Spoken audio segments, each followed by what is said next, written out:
So, There it is. yeah. So this is Jay again. So the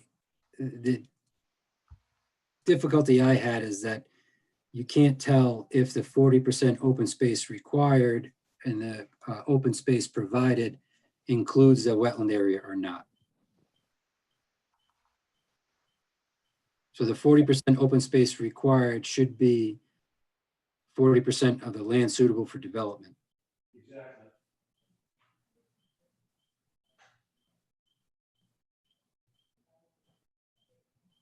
So when I went through the exercise, I tried to back out the parcels because there were areas associated with them.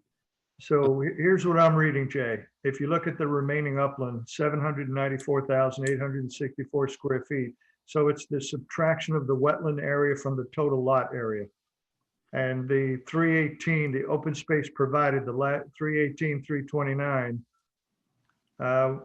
just my rough calculation, back of the envelope is just meeting the 40%, slightly over 40%. Right. So I think that addresses the question that was posed, Pam, and also from, I shouldn't say from Pam, but from Mr. Landry. Okay, so before we go to the next public member, there is somebody else that has a comment. Do we have a staff comment or less staff, but more importantly, the board? Staff's important, don't get me wrong. Any other comments from board members while we're on this subject? Okay, hearing none. Jay, can you bring on the next public member? John, can I just reiterate? Go ahead, Steve. I'm still not in agreement with only a 50-foot along South Road. So if you're asking me if I agree with the open space that's provided, if we go to the regulations and get the 100-foot setback, that's going to change that Calculation. that calculation. So Understand. Yeah. All right. And I hear you, Steve, loud and clear. It was just to address Mr. Landry's question specific to the plan today. And I do recognize the other comment that Mr. Landry had. So Jay, can we go to the next caller? Yes. Mr. Patrick Doherty. Patrick, I believe you are muted currently. Am I now unmuted? You are unmuted. Very good. Thank you very much. My name is Patrick Doherty. I'm an attorney and I represent all of the Henry Case Way residents. And I'm an attorney with offices in Narragansett on Boston Neck Road. I share Mr. Landry's concern about the calculation of the 40% of the open space. Because I had the same problem in looking just at the physical plans. And although there are the numbers that are placed in there, it doesn't say specifically that those wetland areas are excluded from that. So I would certainly like to see something in there. Another thing that the board touched upon that we wholeheartedly agree with too is the fact that the low and moderate income units are not integrated in any manner in size and quality. And the values that are stated in the fiscal impact statement supplied or fiscal impact / town services demand section of the applicant's 12720 letter to Kayla Gray directly contradict the representations that were made this evening about comparable LMIs to size of structure contemplated to be developed in there. If you look at the market value that they assumed for the average combined land home value for the regular units, they stated it was going to be anywhere between 480,000 to 625,000 range. And I don't know of too many non-waterfront properties that are 1,400 to 1,700 square feet that are going to get that kind of a price tag. So perhaps this brings all these calculations into question as well. In addition, the LMI units have to be integrated. They have to be comparable.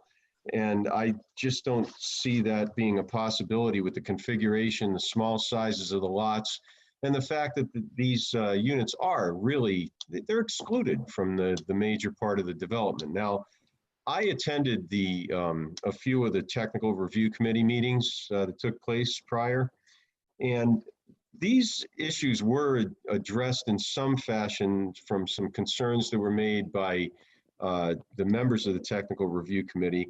And, you know, there were a lot of yes, yes, I get it answers. Yeah, we'll look at that. We'll try and do that. And then lo and behold, you know, it appears it was just lip service. And I don't mean that to be flippant, but it appears that what the applicant is doing is they're trying to take advantage of the flexible design without really giving those qualities that the flexible design plan require. Now, one of the other issues that I look at, I mean, we certainly want to see the full 100-foot buffers along South Road, and we certainly want to see adequate buffers on the northern edge of the property. And what you have there now as planned is wholly insufficient. I actually have been on the site along the perimeter. Not on the site. I don't want to say I was trespassing because I was not. I've never been on the site. But I did a pedestrian walk along South Road and also along the stone walls in the field on the Handrigan property to the north. And I looked at the topography and the terrain, and I also have an expert witness with me tonight, Ashley Sweet, who has prepared you know, comments and a report that we have not been able to get submitted in a timely fashion due to issues that we had accessing materials and whatnot in these COVID times. So what I would like to say is the 50-foot buffer or the open space that it is there is not truly open space under the flexible design definitions because it's being used for a walking path and an easement to access the open space area 3. If you look at the staff report that addresses buffer areas, and that's the May 28, 2020 staff report, under buffer areas, and it was mentioned by Kayla as well, Article 4A13 states that a permanent buffer along the perimeter of the FDRP shall be established, providing for the preservation of existing trees or other vegetation, or for the planting of new vegetation in order to provide a visual and audio screen between the FDRP and adjacent land uses. Now, it's clear that when you view the understory there, that there will be literally no visual buffer. The shrubbery is very low. It's scrub brush out there with some mature trees interspersed, but there is no visual buffering, and it certainly wouldn't serve to provide any kind of a visual or audio screen between the abutters to the north. In addition, that section that I was just reading states that this buffer may be provided as a separate open space lot or lots, or as a permanent easement along the perimeter of the FDRP. Now, they attempted to do that to provide open space along the perimeter, although it's inadequate. But most importantly, when one looks at the last sentence of that bullet point of Article 4A13, it states, when proposed as an easement, the area shall not be counted toward the minimum required space. And it's unclear to me whether or not the use of that open space and that 50-foot perimeter for lots 1, 12, 13, 11, and 10 is an easement, because it was supposed to be, as in their narrative, they stated that it was going to be used exclusively by the owners of those lots to access the conservation area or open space area 3. And in addition to that, there's another portion in the 22820 letter to Kayla Gray that talks about what they are on page 3. It begins on the preceding page, nature viewing and trail area 3. It states that the 50-foot open space buffer along the northern property lines of lots 10, 11, 12, and 1 is to be exclusive to these lots as a shared access path to Area 3. This allows the property owners an off-road trail to the contiguous open spaces of areas 1, 2, and 3. And they further state under the general use conditions of that document, that 22820 letter, that pruning of mature species for safety and aesthetic is allowed in areas along the north property line of lots 10, 11, 12, 1. Limited light clearing is allowed to establish a view. And that contradicts what the staff required finding is for buffer area article 4A13, which states that the very purpose of the buffer is it includes planting of new vegetation in order to provide a visual and audio screen between the FDRP and adjacent land uses. Now, they're putting in a walking trail, so they're going to clear a portion of that buffer. They're using it as an open space, and it appears that since it's going to be for the exclusive use of those lots, then it appears that that's an easement. So I don't think that they can use any of that as an open space calculation or included in the open space calculations. So I'm very troubled by that because the representations that are made and you know, with respect to that contradict and actually violate the regulations. Furthermore, I'm having an issue with a lot of the content that the board is being asked to rely upon in terms of soil conditions, drainage, all sorts of other things, because that's generally reserved for competent expert testimony. And we haven't really heard from any competent experts. We've got, and I understand the rules of evidence pertaining to proceedings before boards allow for relaxed rules of evidence. However, in this case, I think it's critically important, especially with regard to the wetlands, the runoff concerns and whatnot, that any of these representations be backed up by, you know, competent evidence or competent testimony. And with the questions that are on the plan and the lack of clarification as to how the calculations were made and where these facts come from, I don't think there's enough here for the board to rule in favor and make the findings of fact that that are requested, or not requested, but are put forth as required findings of fact on page 7 of the staff report. Furthermore, I believe that what's going on here is, you know, again, we can't stop the developer from developing their property. However, if they're going to seek to take advantages of the flex design, they have to comply or seek waivers based upon justifiable reasons. And, you know, they appear to be nice guys. They sound like nice guys when they're talking, and then, you know, they make the representations that they're responsible development or developers, but that's not enough, because the requirements themselves are mandatory, subject to criteria that are allowed to be subject to waivers. And I haven't heard anything so far or seen anything in these documents that satisfy anything.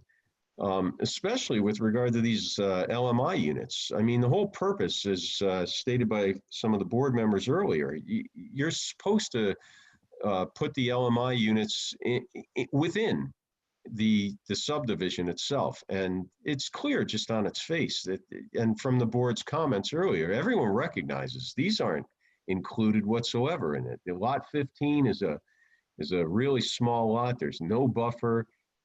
It's at the very entrance. It's right on the road. The duplex that I believe is lot 16, it doesn't look at all like anything that was included in there.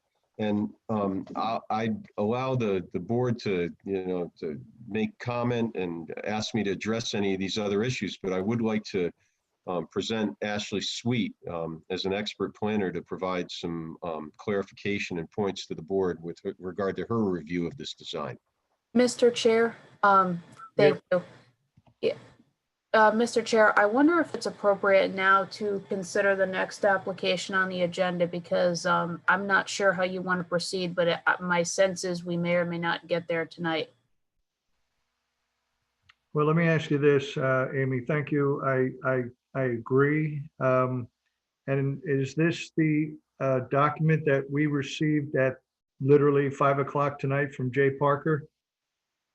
Yes, this All is, right, so none of us have had the opportunity, and I'm going to assume none of us, well, speaking for myself, I have not had the opportunity to even look at that document. So I think with such a late submission, I would agree with Amy. I think at this point, the only thing I would like to do is I think we have to, the board has to digest the document that was submitted at 5 o'clock, pretty sizable.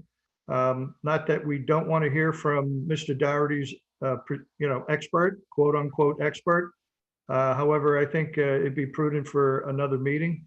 And I do want to, however, I believe we still have one additional comment, one hand up, Jay. And I think, Amy, what I'd like to do is finalize the comment and from Mr. Vaccaro. I'm looking at Mark Vaccaro, who has his hand up. Mr. Dougherty, this is your comments are well said, documented. I'm counting 6 in particular that you talked about.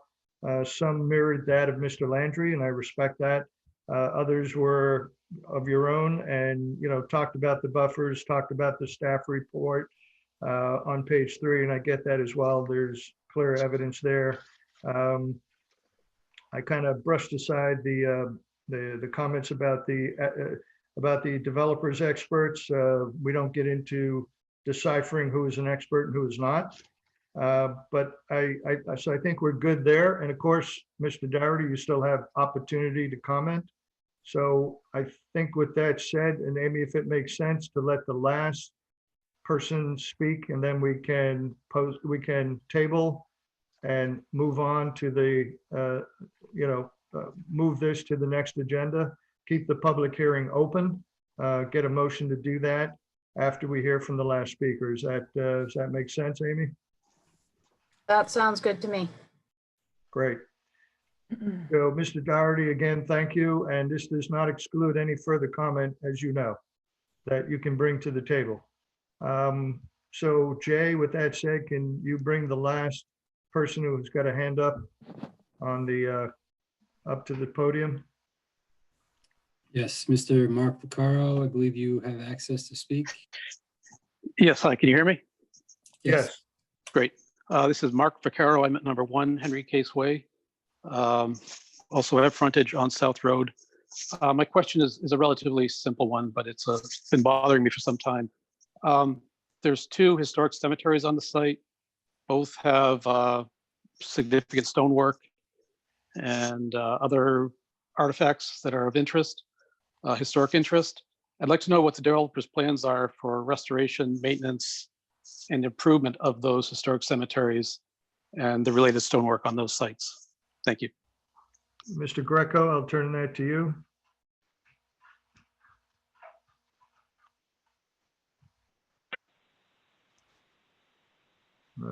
Mr. Greco, still on?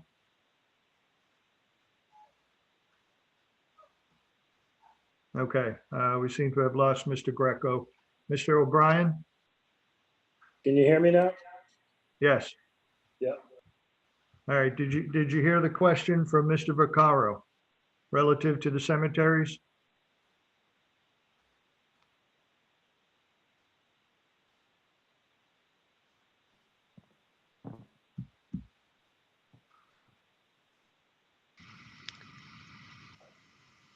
We can't hear you. I believe Mr. Greco is muted, as is Mr. O'Brien. Okay, we can't hear either of you gentlemen. Mr. O'Brien, Mr. Can you hear Greco, me now? we can hear you now. Okay, I'm sorry. Yep. The cemetery within the open space, we've started cleaning already. In the other cemetery, we've done nothing with. Are there plans for the second cemetery? No, there aren't. That's kind of a sensitive area which needs to be cleaned up. The stonework along South Road is right on the road there, and there are grave sites right there. So I don't know what you would do to correct any of the decay on that stone there. We will clean up any of the vegetation around that's growing in the cemetery, as we did with the other one. So I'm aware, and this could also go to the staff, so Kayla, Brian, and Jay, I'm aware that the cemetery that abuts South Road is a historical designated cemetery. I'm not up to speed on the second one. And Mr. Greco, maybe you are. But That was abandoned. We were able to locate all of the bodies that were exhumed, except for one. We're not sure if she was moved to Newport or not. So all we did there was we cleaned out all of the trees that were growing in the cemetery and around it. We can rebuild some of the walls on that. And some of the stones were stolen from that, prior to us buying the property. And so I guess, thank you, Mr. Greco, that admirable of you, but just to the staff, acknowledging the historical cemetery designation of the cemetery along South Road, is there any responsibility from the town's perspective? And any comment? I think the only thing I would add is a comment, and maybe it is not getting to what your question is to me, John, but my only comment on it would be if you are doing any alteration of it, any alteration or land disturbance within 25 feet of a historic cemetery requires the consent of the town council, and it more or less hinges upon a solid understanding of where the boundaries of the cemetery are, where any graves may be, so that we can ensure there's no disturbance of somebody's resting place in an alteration of, or any excavation within 25 feet of it.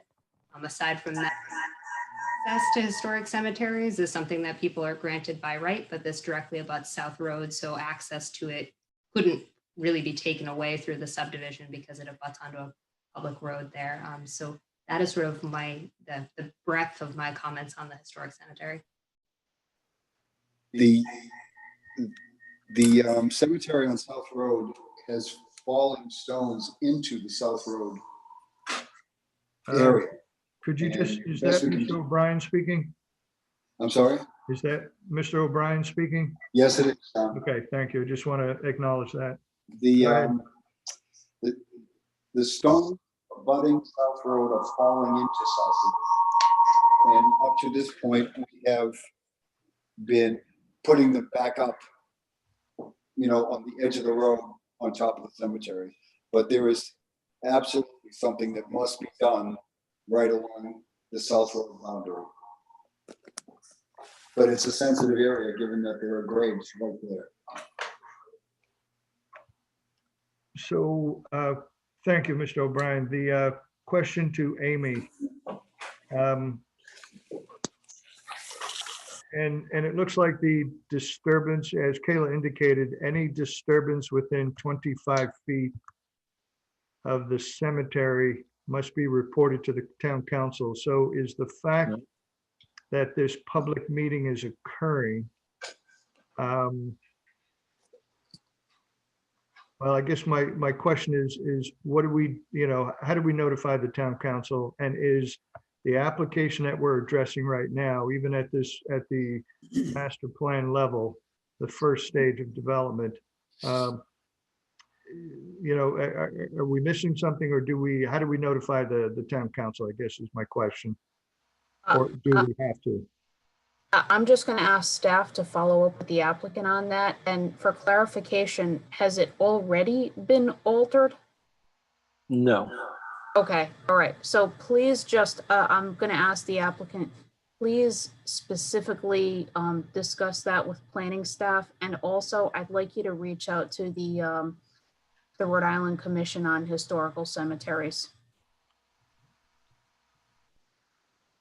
Okay, thank you, Amy. So that addresses Mr. Vaccaro's question. Thank you, Mr. Vaccaro.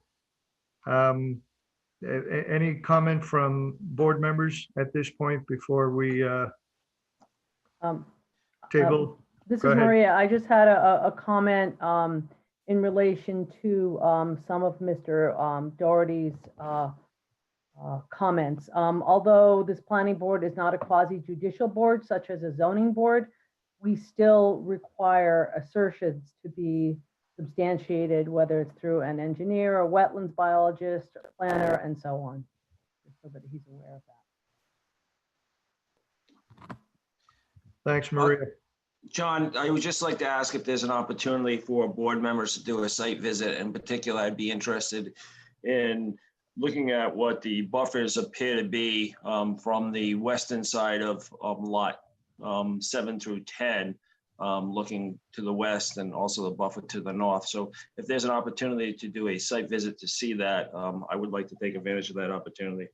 I'm going to have to speak, this is Amy, I'm going to have to speak with staff about that. I'm not entirely comfortable with the idea of doing an in-person site visit that's open to the public. And it would obviously have to be open to the public if we're noticing it as such, which we typically do, even if it's not expected that a quorum of board members come. As you know, we always notice them as open meetings in the event that a quorum of board members come. So please, let me confer with staff about that, because given the current conditions, it may be better to have board members on their own time, make arrangements, and perhaps we can work something out with the applicant where each board member has a scheduled time to visit. But let me discuss that with staff, please. And that'll all be fine. Obviously, social distancing and wear my mask. Okay, so again, I just want to reiterate, I was going to mention what Amy just said at the last end. As individual board members, as you all know, you all have the right to go visit the applicant's site, no matter what the application is. You can walk it, you can take a look at it, view it in person. So just want to reiterate that comment. This is Kayla. May I jump in quickly with one thought? Yep. So the planning board at the, I believe it was at your pre-application review on this, requested for this to have a review by the Affordable Housing Collaborative. And so I wanted to let the applicant know that we're scheduling an Affordable Housing Collaborative for a week from tonight, meeting for them.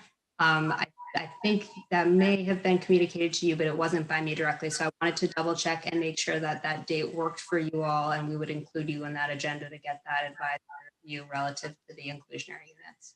Thank you. Yep. Great, thanks, Amy. Amy, I'm sorry, Kayla. Amy, can you clarify that we're allowed to go on property that's under review? Kayla, do we have the applicant sign a form indicating that they consent, by virtue of the application, they consent to planning members accessing the site? We do not. We do it for our Historic District Commission. The Historic District Commission application specifically specifies, by signing this, I consent that you may come onto my property to look at it. We do not from the planning board. So I think that if we are looking to do that, it's something we would probably request permission of the applicant. Yes. Evening. Yes. Agree with that.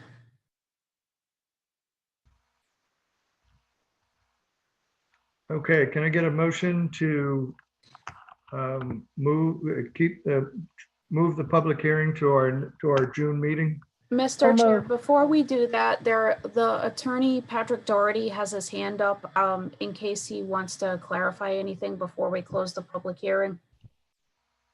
Okay, Jake?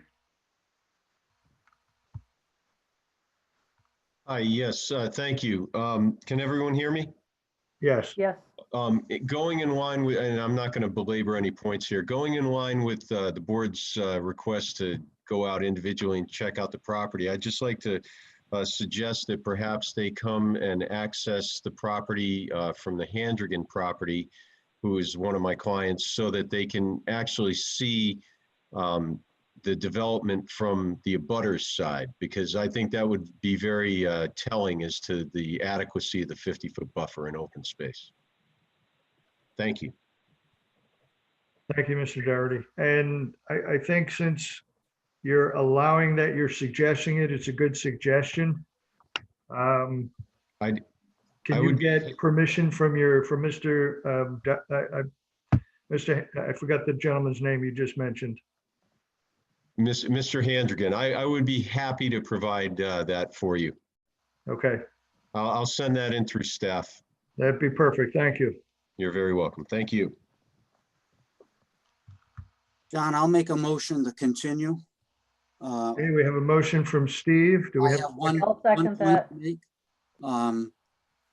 We have to make a decision at the next meeting for this because the deadline is July 8th. And I don't think with everything that's been discussed tonight that we're going to be able to have a decision based on what we're looking from the applicant to supply before at the next meeting. So I'll say it now. I think we need an extension.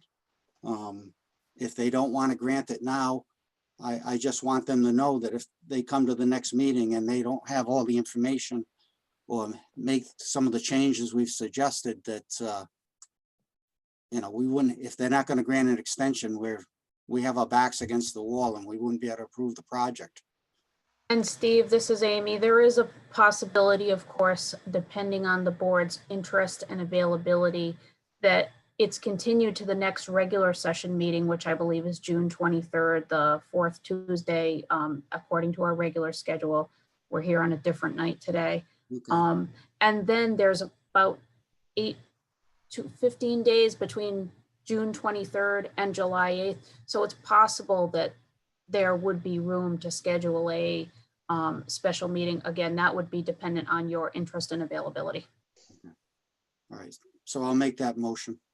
I'll second that, and to June 23rd.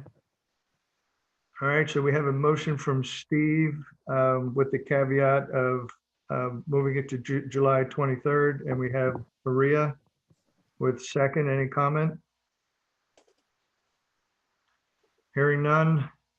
Pam, can you do roll call and vote? Sure. John Riondo, Aye. Maria Mack, Aye. Steve DeMasi, Aye. Elise Torello, Aye. Joe Murphy, Aye. Joe Murphy, Aye. Pam Rubinoff, aye. Great. Okay, everybody, thank you. The applicants, thank you, and all commenters, thanks again. Thank you. Good evening. Good night. Mr. Chair, can we have a 5-minute break since we generally do so at Absolutely. 9 and it's now? Yep, we'll take a 5-minute break. Thanks. Back at 10:02. Mr. Chair, I do see some hands that were raised late within the last minute or so. Well, thank you, Jay, but I think we just pushed this over to another agenda item, to next month's agenda. Amy, what do you advise? I will, for under the circumstances, I think 5-minute break and then see what the raised hands are about, and then we can go on to the final agenda item. I would like you to address the raised hands though, please, after you take the restroom break, which we all need. A break, I agree. All right, we will reconvene at 10:03.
Okay, I have 10:03. Jay, we have two additional people who have their hands up. So do you want to do, the first person is Mary Dowd Struck? And then we'll go back to Mr. Dougherty. And Mrs. Struck, you have the floor. Yes, my name is, I am the president of the Shadow Farms Condominium Association, and we are abutters to the proposed compassionate marijuana distribution center. And I'm just confused as to whether you're going to consider that tonight or that's being postponed as well. No, nothing has been postponed. That's going to be Okay. our next agenda item. Okay, So if you're Thank willing you. to hang in there, we will get there okay. fairly soon. So thank you, and do stay in tune. Okay. Great, thank you. Mr. Dougherty? Yes, Mr. Chairman, thank you very much. I apologize. I did it as fast as I could and my hands hit it before the motion was fully made, but my expert Ashley Sweet has a conflict. She's the planner in Exeter, and that fourth Tuesday she has a meeting. So is she going to talk about the report that we just got at 5 o'clock? Yes, well, we sent that in earlier in the afternoon. It was just very difficult. There was a supplement that was put in as well. We had some difficulty accessing some of the documents. Yeah, I respect that. So to the board, has anybody had the opportunity to review the report that we received at 5 o'clock? This is Maria. I did. Anybody else? That's Elise. Elise? I didn't hear you.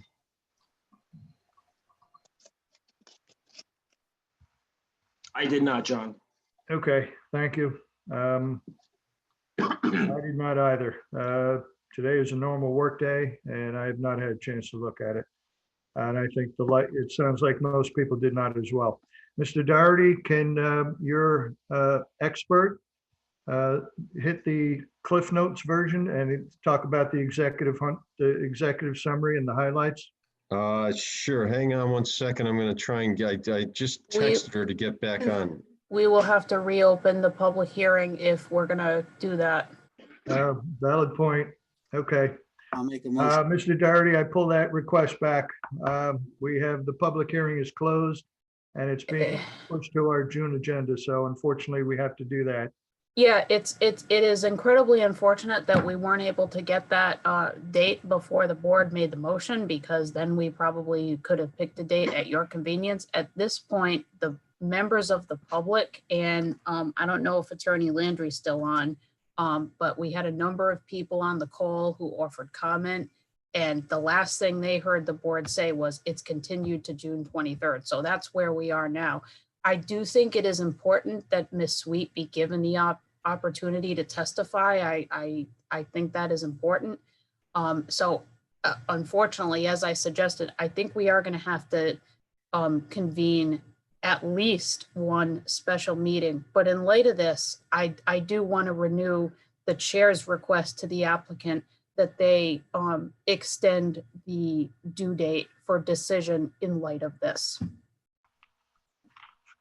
All I can say is you gotta next time get your finger right on the trigger, Mr. Dougherty. So Mr. Greco, you heard the comment from Amy Goins, our attorney, and the motion that we made, that was made by Steve, seconded by Maria. We did ask for an extension of the current due date, which is, I believe I heard July 8th. And so if we go to the next meeting after, we're going to have our July meeting. I just got to pull up my calendar here. 21st? No, 28th. It would be the 21st. Oh, no. What am I? 28th. The 28th, July 28th.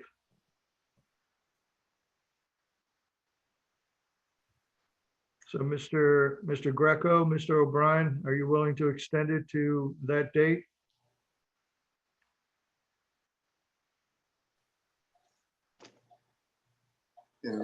No, Do you guys, do you want to extend that to July 28th?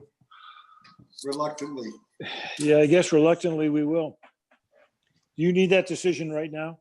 Or can we do that tomorrow after a discussion with the engineers? We need a verbal, this is Amy Goins, we need a verbal answer right now, I think, and to be confirmed in writing tomorrow. If the answer is no, the answer is no. Okay, let's extend it to July 28th. Thank you. Okay, thank you very much, Mr. Greco. We Excuse me, appreciate John. that. And Go ahead, and my Amy. suggestion would be, please, to Mr. Doherty, please confer with Ms. Sweet and get in touch with planning staff, because between now and June 23rd, perhaps we can come up with a date sometime after June 23rd, where Ms. Sweet will be available and the board will be available, and the applicant as well, of course. Can I ask a question? Yes, Would Mr. Doherty be willing to give me some contact information so that we could meet with the homeowners in Henry Case Way? Mr. Doherty, if you're still on? I am, but I'm muted. Oh, can you hear me? Yes. Yeah. Yes, I'd be happy to. Shall I contact you based on the information in the application that you provided? Yes, give tomorrow? me a call and let's see if we can put a meeting together with the homeowners at Henry Case Way. Okay, that'd be great. I'll take care of that tomorrow. Could you also send us a copy of what Yeah, you absolutely. submitted? Absolutely. I'll email that over to you tomorrow. The only thing that I'd just like to last say is every fourth Tuesday is an issue for Ashley. That's when the Exeter meeting occurs as well. Okay. Very good. All right, thank you. Thank you. Great. Thank you, Mr. Doherty and Mr. Greco. We appreciate your cooperation. Welcome. Thank you. Have a good night. Thank you, you too. Thank you. Okay, so the next item is the development plan review. Public hearing on a development plan advisory to zoning for the Wakefield Convention Center. Is the applicant present?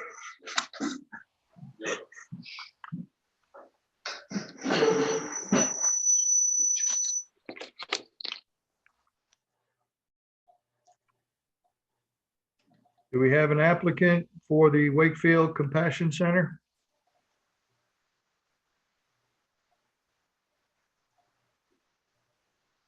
Hello, can you hear me? Yep. Okay, great. Yes, my name's Chris Sands, and I'm a physician assistant with a master's degree in health and a cannabis consultant. And I'm also applying for a development plan review application for a medical cannabis compassion center under 7 Point Incorporated. Mr. Chair? Yes, go ahead, Amy. This is Amy Goins. I have a request to make that the applicant address in his presentation. Could you please briefly overview the licensing process and specifically the lottery regarding this compassion center license that will be administered by DBR? I think it is important for the board and the public to know that process, please.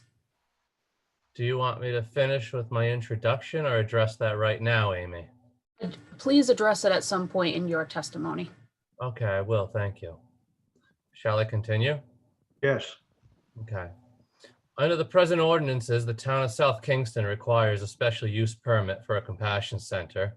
And we understand that any further recreational changes to legislation are going to require further permissions from the town of South Kingston.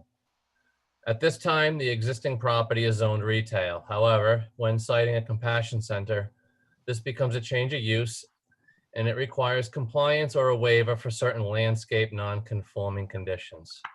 Our group's concerned that that the requirements would actually greatly reduce essential parking capabilities. We've reviewed parking situations for the current operating compassion centers in Warwick, Providence, and Portsmouth. We feel that establishing all non-conforming conditions would reduce critical parking spaces. We've contracted with Thomas Bosco, who's a certified landscape architect, to assist with this project. Unfortunately, he will not be able to attend this meeting due to medical concerns, but he attempted to establish a non-invasive landscape described in our plan submitted. We've met with the planning department along with the technical review committee, and we've attempted to meet all the requests. We've consulted with a licensed engineer, Christopher Palmer, who designed the existing and proposed site plans to include a parking layout. Mr. Palmer will also field any landscape questions on behalf of Mr. Bosco. Greg Roebuck's also included tonight, and he's a partner and licensed engineer available to field questions. Following our last TRC meeting, lighting was a topic of concern. We walked the site with a captain of the South Kingston Police Department and also followed up with the department regarding other items. Captain Mark Healy noted that the presenting existing light conditions would most likely be grandfathered in for any non-cannabis business, meaning that it appears any modifications that we will make will reduce any existing impacts to our neighbors. In addition, he's not aware of any past lighting complaints from neighbors. Included within our material submitted are pictures displaying our neighbor's view, and it's clear that the condominiums are set far away from our property and have a dense natural fence composed of many trees and vegetation with poor visible, you just can't see through. We're concerned about our neighbors, and we want to attempt to work with them as much as possible. Our team's composed of locals who care greatly for South Kingston, and we respect our neighbors. We've included a rendition showing the exterior conditions and how they will follow a professional appearance. And based on state security requirements, we're required to have interior and exterior security systems that allow state and local police access to all of our cameras. We've consulted with a retired sergeant of the Rhode Island State Police who also discussed concerns with Mr. Captain Healy. The general consensus is that any additional fence along the bike path would obstruct view from both sides, which isn't the safest option. The South Kingston Police was also pleased to know additional non-intrusive lighting will be used to make the property safer. Traffic details have been confirmed, and the South Kingston Police Department agreed details would be for 1 month of operation, including peak weekday hours between the hours of 3 and 6 p.m., along with holidays addressing excessive flow concerns. We've presented statistics showing that crime has decreased in the towns hosting the 3 present compassion centers since their opening. We would not propose this project to Wakefield otherwise. Lastly, the property representative is not available tonight. However, the property manager, Steve Manny, is to field questions. I guess we look forward to working with the town and helping improve it. And I'm not sure where this goes from here. I guess this lottery system was a question. Yeah, please address that. Thanks. Seems like they want to geographically distribute the location of compassion centers, and they've broken the state into 6 zones, they've called it. South Kingston falls into a zone that includes Westerly, Charleston, Exeter, Hopkinton, Richmond.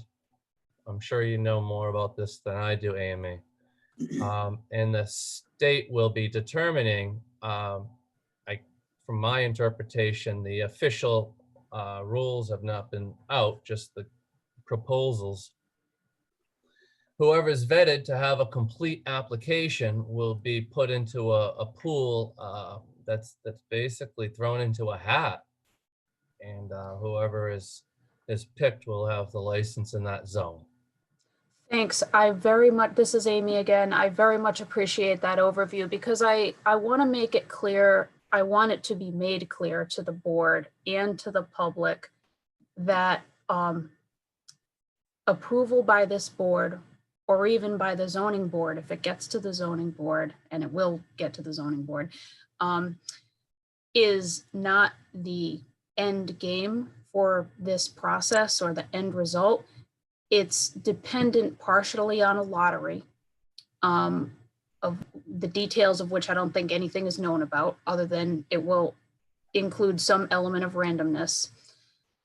It's also important to note, I believe, and correct me if I'm wrong, Mr. Sands, but I believe what you said was one license for the entire geographic area will be awarded. So it's possible that the licensee for the South County or the Washington County region could not even be located in South Kingstown.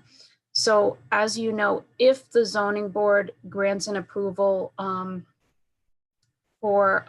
grants a special use permit for this location, that approval under the, I think it's section 908 of the zoning ordinance, would be considered a conditional approval because it can't be fully exercised without further permits from, in this case, the Rhode Island DBR.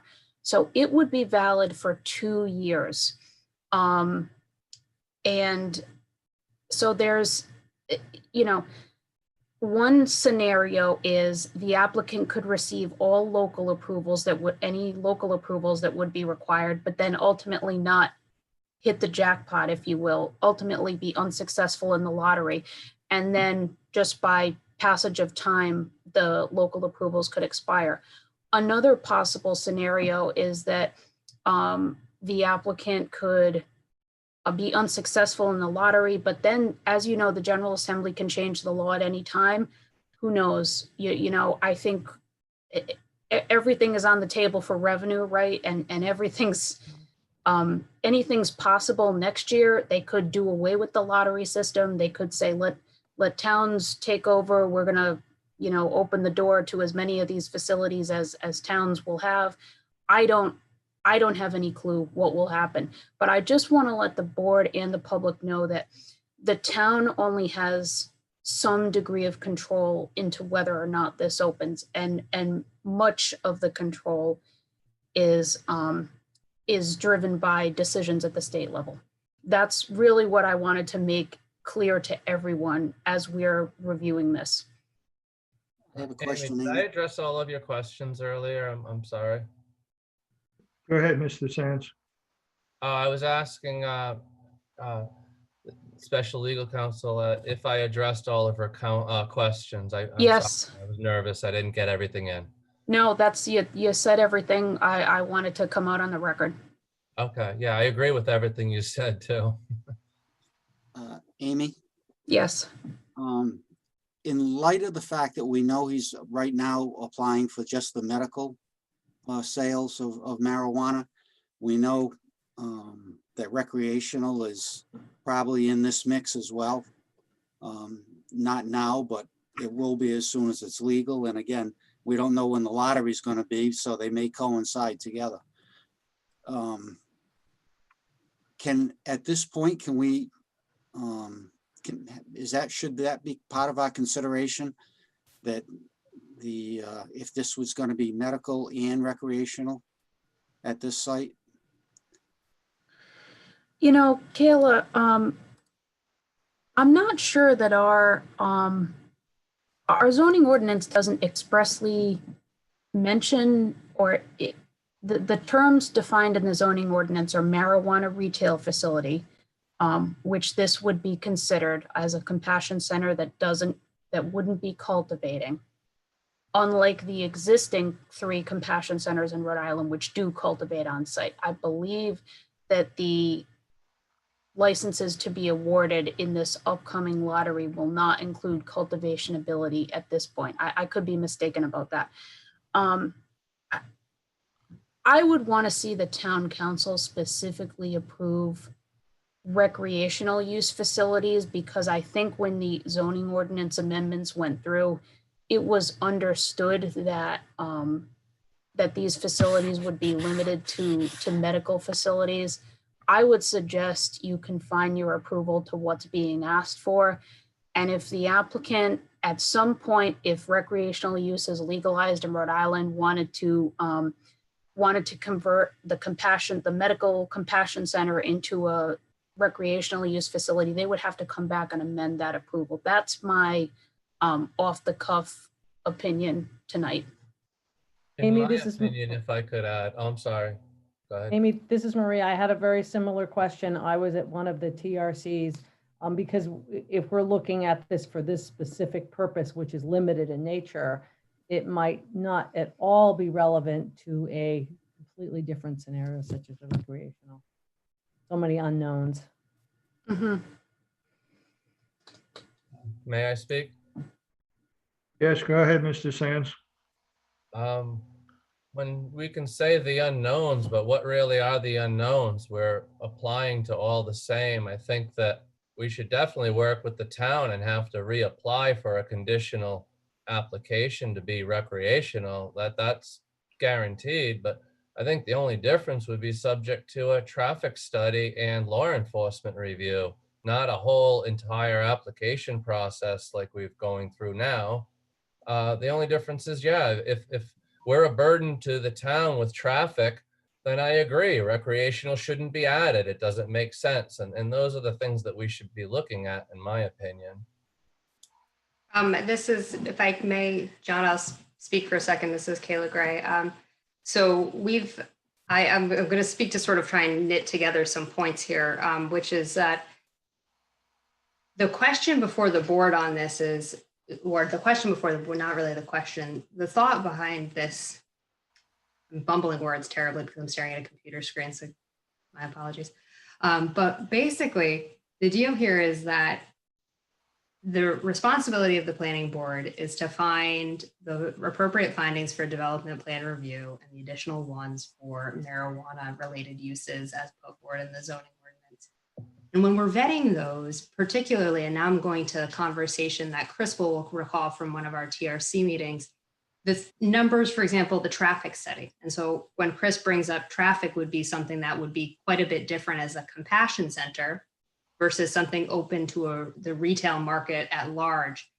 The information before you all tonight is specific to a compassion center. The anticipated number of vehicle trips, the understanding of how many people are users or potential customers of the facility is based upon the number of people with licensed cards for medical marijuana use, and then a geographical distribution, understanding that.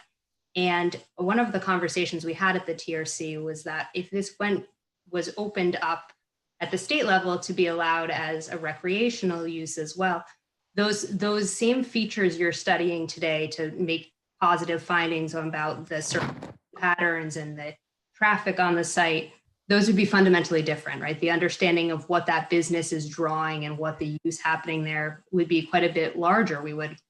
We're sort of seeing from other states than is a compassion center. So we had discussed at the TRC that there would be potentially a need to revisit traffic implications and what mitigation might be needed for that. And to the other point Chris had pointed out was we'd also discussed whether or not at that point there's something different that has to happen with police details to make sure things are happening smoothly coming and going from the site. But so that was the discussion at the TRC, but that does not mean that is the only thing that the planning board could find to be an impact of this that would be different in a recreational situation than a compassion center situation. So what we had identified at the staff level were related to that safety with having a police detail and possible offsite mitigation of traffic, understanding the traffic volumes would be substantially larger if it became a recreational facility. But you all as planning board members, if there are other things that you see there as being impacted differently or impacting the neighboring properties differently between a compassion center and a retail facility, you're not strictly bounded to that. If there are other things you see that would be different, those could be part of the topic of conversation as well. But at the TRC meeting, we had identified traffic as being something that would be clearly fundamentally different just because of the volume of people who might be interested in using that site if it was open to the public at large. And I'll add to that, this is Amy again. The zoning board would have the ability to add a condition if it wanted to that a conversion to recreational use would require a further special use permit from the board if it wanted to.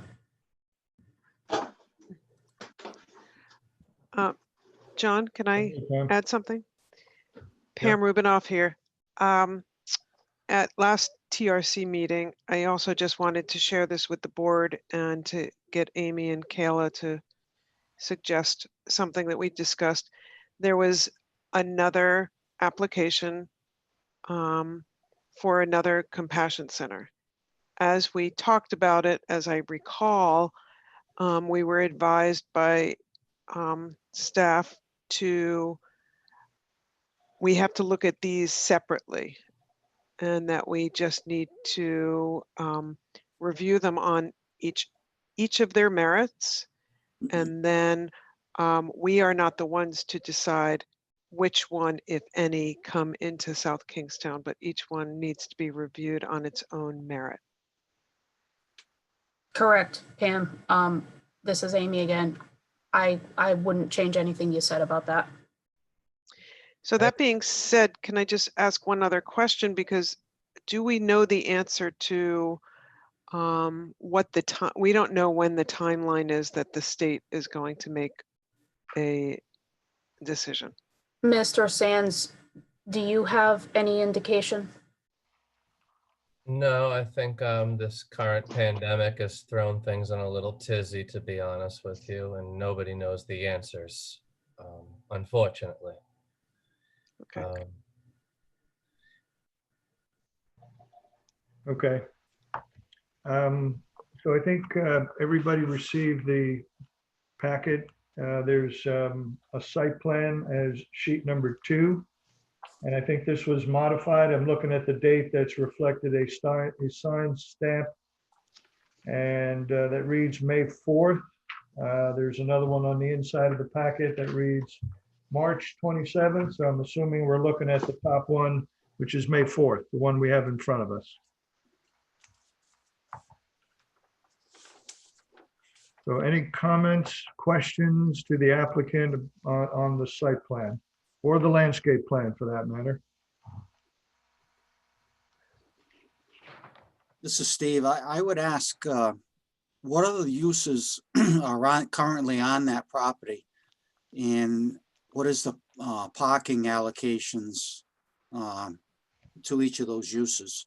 And how would that affect how many parking spaces that the medical marijuana site is looking for?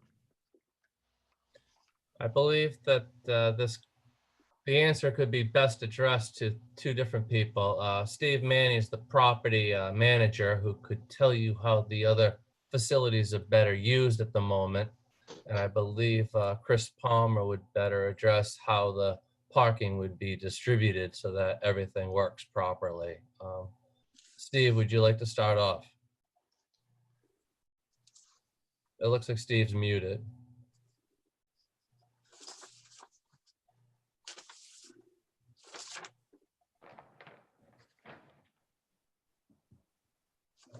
You want to go with Chris Palmer?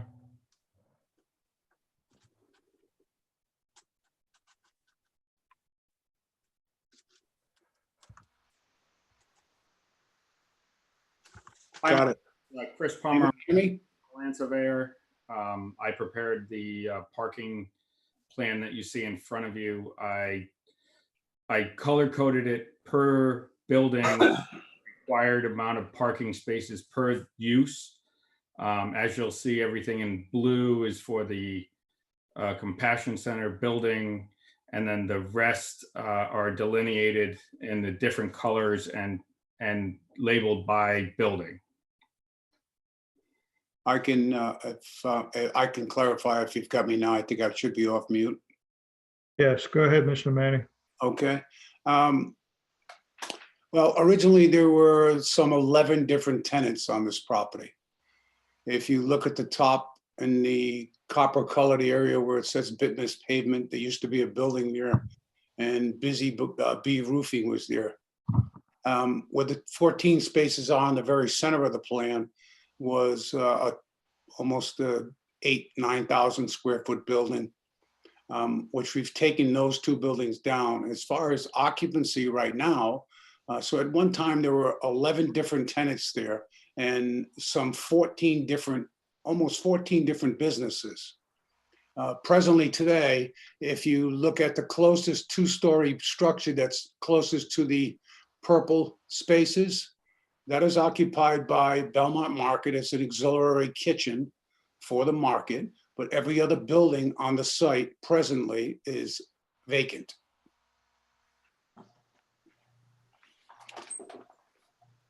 Are there any plans, Mr. Manny, for the other buildings at this point? Are you looking for active tenants, or are you looking at possible demolition for whatever reason?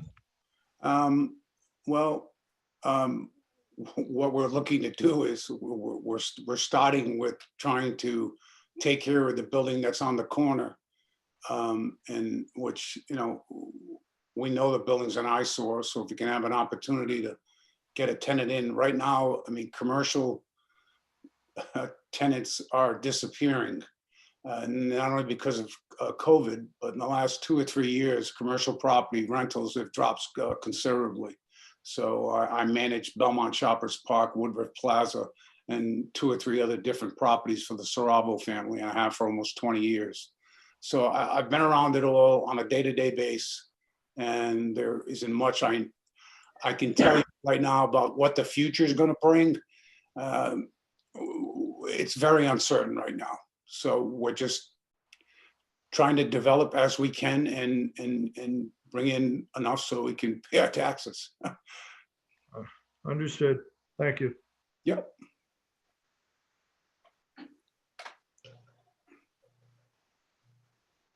This is Marie. I just wanted to add something relative to the other buildings on the site. When I was at the TRC, one of the questions that came up was, would any of these other buildings be able to be used for accessory paraphernalia or what have you to the Compassion Center, as has been done on the Portsmouth site? And the answer was that retail is allowed by right.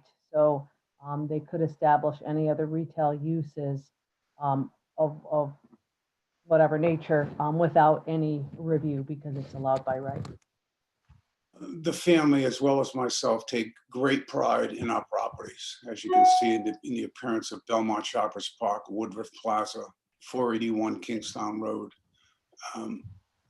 I don't think we would ever consider to go in that direction, and that would be more of a recreational consideration, and that would be within the confines, I would think, if that were the case, of the structure would be part of retail. So, and that would be something maybe Chris could answer, but Chris Sands. But no, we'd not. Right now, we have no plans to put any accessory businesses on the property to support cannabis in any way, shape, or form. We're only focusing on the Medical Compassion Center.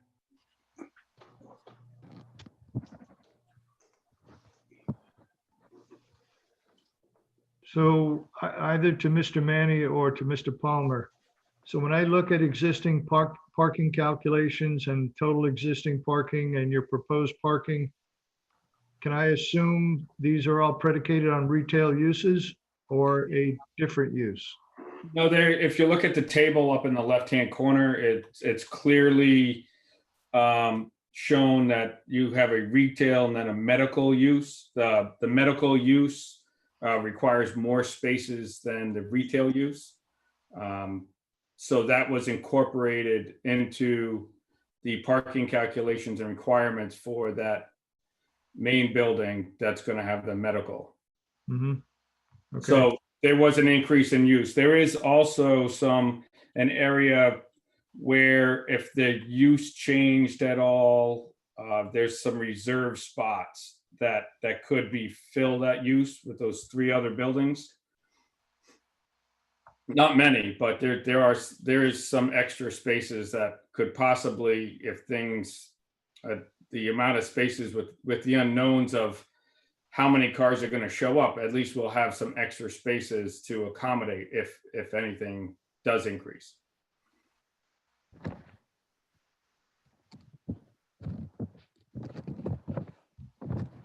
Any comments, staff members or board members as well?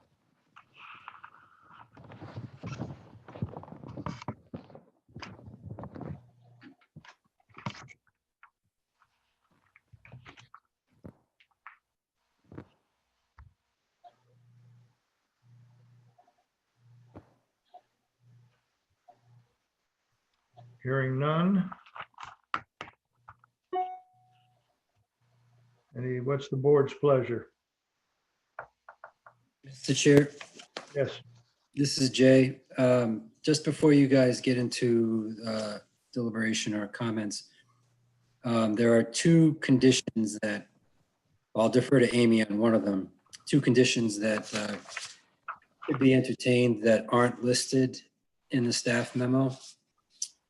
And Amy, would it be prudent to add a condition that the use is subject to the issuance of a state license?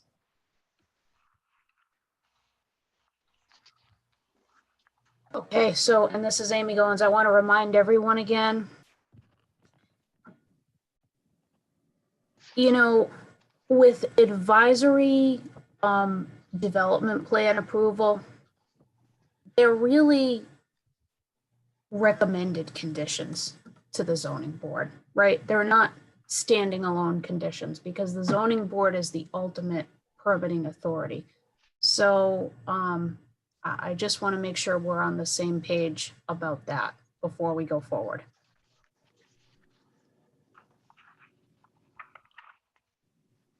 So Amy, thank you, and noted, so noted. Jay, what were the two added conditions other than you indicated subject to license? I missed the other. Yeah, and the other one is articulated in the TRC table, the very bottom of page 6, under future limitations and consideration, that based on the discussion that was had previous, that should recreational marijuana sales be approved and allowed, sale of recreational marijuana at this location should require the property returned to the planning board for consideration of potential parking and traffic impacts from increased visitation. Again, it goes hand in hand with what.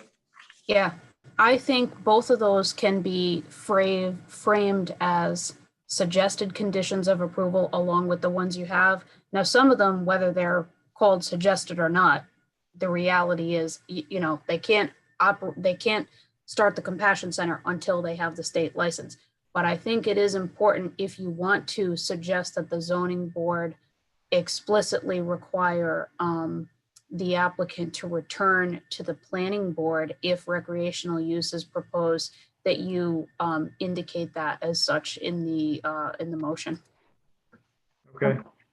Amy, this is Maria. Does this language, with this language, should that occur, prevent the board from considering issues other than parking and traffic?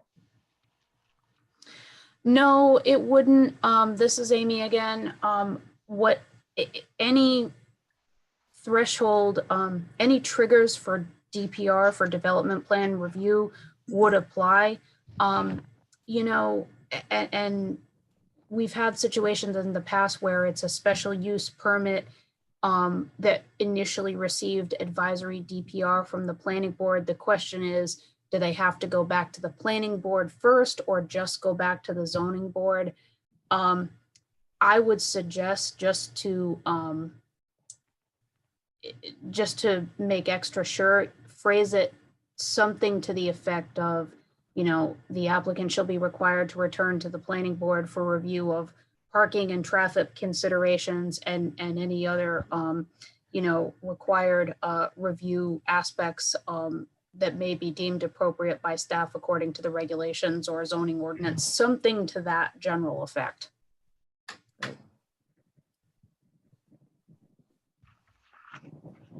So, John, can I just get clarification? So we're already starting to talk about the draft motion, but, and maybe because it's late, I'm not quite getting this.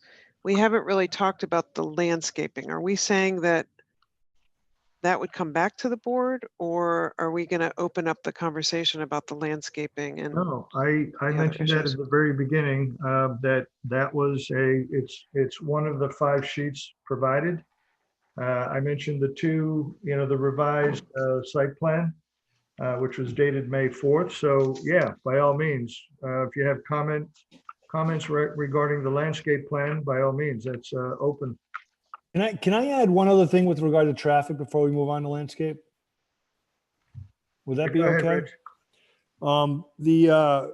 Another recommendation that came from that came through the technical review was that that the traffic on Charles Street would be monitored even through the operation as a compassion center, and that should situation arise where the traffic at the end of the terminus of Charles Street where it terminates at 108, if the condition becomes difficult for Charles Street in particular, if traffic is backing up too far. And because what we talked about a lot about with is loading and offloading for Corvadas, behind the building, and it's a difficult intersection to begin with. But I thought we discussed that perhaps that could be something that they may have to make adjustments to that light later on. I thought that was going to become perhaps we could discuss it or become a condition. Maybe it can't be a condition of approval.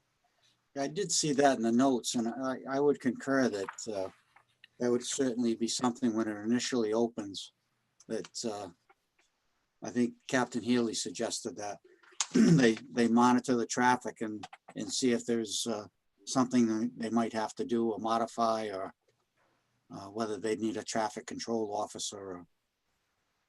I think we also discussed the need to reevaluate traffic once we get to a post-COVID world and we have more normal commercial traffic flows on the road again. Just another comment about the traffic. People coming or going may elect, instead of using Charles, to use Cherry. And it's a kind of a difficult traffic pattern there, because if you go to the end of Cherry to Main Street, the median strip actually extends past that. So you can't actually take a left if you go down to the end of Cherry. So what happens is people, instead of going all the way to the end of Cherry, they take a left on Caswell and then go down to Hazard. And when you're doing that, you're going from a commercial zone and now routing the traffic through a borderline residential zone and then back into Main Street. So just be aware that there's strange traffic patterns there because of that median strip that's out at the end of Cherry between that and CVS. No, you know what, I think that median strip has been removed. That median strip isn't there. Is that median strip's removed? You can take a left there now? Yeah, you can. Yes. Oh, okay. It's a difficult left because of the traffic in that area, but sometimes offset hours, maybe it doesn't affect this particular development, but it isn't an option on. I just know that a lot of that traffic elects to go down Caswell instead, from what I've seen. Yep. Elise, Mr. Sands, you had a comment? sorry. The traffic study was done prior to any COVID epidemic, so these data should be, usable in my opinion. And the traffic, you really can't take a left. There's an island there. While at the same time, the town has supported a drive-through for Brood Awakenings, putting customers into a residential neighborhood deliberately, but now it's like a different matter. I'm confused. I'm sorry, Mr. Sands, that is not a topic for discussion on this agenda. So I refrain from us comparing this to an application that is not being discussed with the applicant here tonight for the Brood Awakening site. This is a separate matter, a different type of development. But it both pertains to putting traffic from your business into a residential neighborhood, one which the town has already approved. So I was using it. By the way, as Mr. Sands, this is precedent Amy going Goins. The forward. town has not yet approved a drive-through at Brood Awakenings. That's on the zoning board's agenda for an upcoming meeting. So that's not a done deal at this point. Far from it. Thank you, Amy. Elise, you had a comment? Yeah, staying on the topic of difficult lefts. If you come out to the west, I guess, where it's supposed to be a right turn only, I have seen people drive over that berm in the middle of the road and go left there towards kind of over the bike path. So I'm wondering if maybe this is a good time for the town to consider something more substantial than just a little low island with the curb to really prevent people from doing that. Rich, what do you think? Yeah, Chris, is it simply just a striping that you're suggesting on that right turn only? It looks like just an arrow. Is that what the plan is? Chris? Chris Palmer, I think, could answer that question better, but if the island is raised, I want to say it's raised at about 10 inches off of the pavement. Anybody that did drive and didn't observe the right only and went straight would probably end up with a big surprise. They wouldn't drive over it. It's twice a speed bump. I actually watched somebody in an SUV do it right in front of me. They didn't seem too surprised, but who knows? Yeah, I mean, it wouldn't be a smart move if you were driving out of there and you went straight across that thing. But I think, Elise, what you might be alluding to is like normally when we require a right turn only, the curbing is put in, everything is put in to kind of point the car in the right turn only direction. Mhm. In this case, what I understand is that, there's a whole island there that somebody has to literally drive over. I mean, I understand what you're saying, Elise. I don't, at that point, if someone's going to drive over that island there, they're going to drive over whatever curb. I mean, I used to watch people drive over the median on Route 1 when there were no turnarounds available, out of Indian Lake down there. I mean, I don't know how to stop people from doing that, but I understand what you're saying. Normally, I think Chris, what she's saying is that normally we would have a real direction there. You would put the curbing in, and Chris Palmer, you put the curbing in, you point everybody in the direction, but there is an island there. I wouldn't know. I mean, you can put up some more signage, but that's a tough one with having that kind of curve in the center line of a road. If they're going to jump it, they're calculating it. Right. They're really thinking about doing it. They've got the vehicle to do it. I don't know. In the rendition that I way. submitted to the town, I also put a right turn only sign. I added that on our property, just as another measure to help. Yeah, can't hurt. Agreed. Any comment to the landscape plan? This is Maria, just a couple of spelling corrections. It should be Spirea, the second from the bottom, Snow Moon, and it should be Acer, which is a maple, Fremont Autumn Blaze.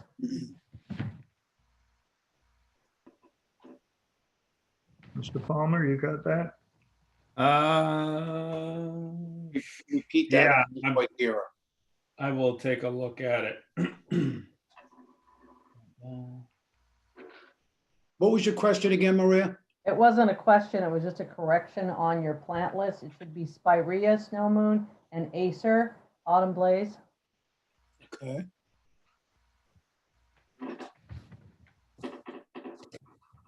I can make a note to have them change that.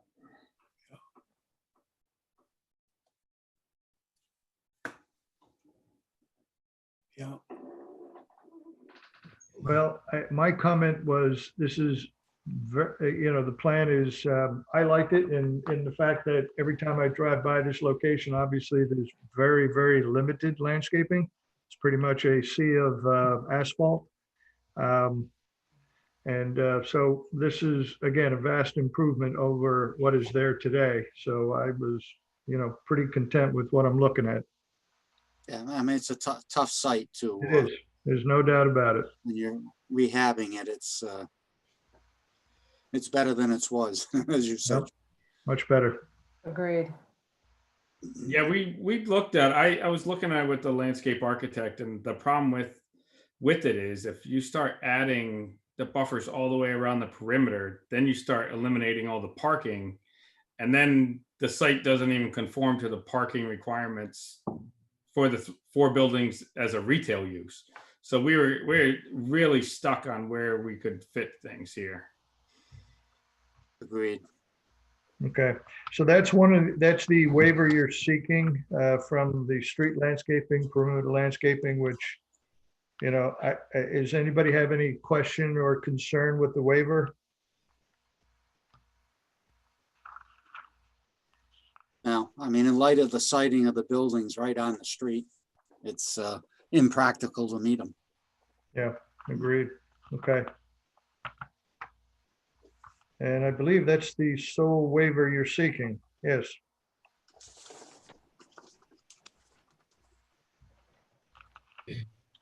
Any other comments, board members, either to the site plan, the landscape plan, parking plan?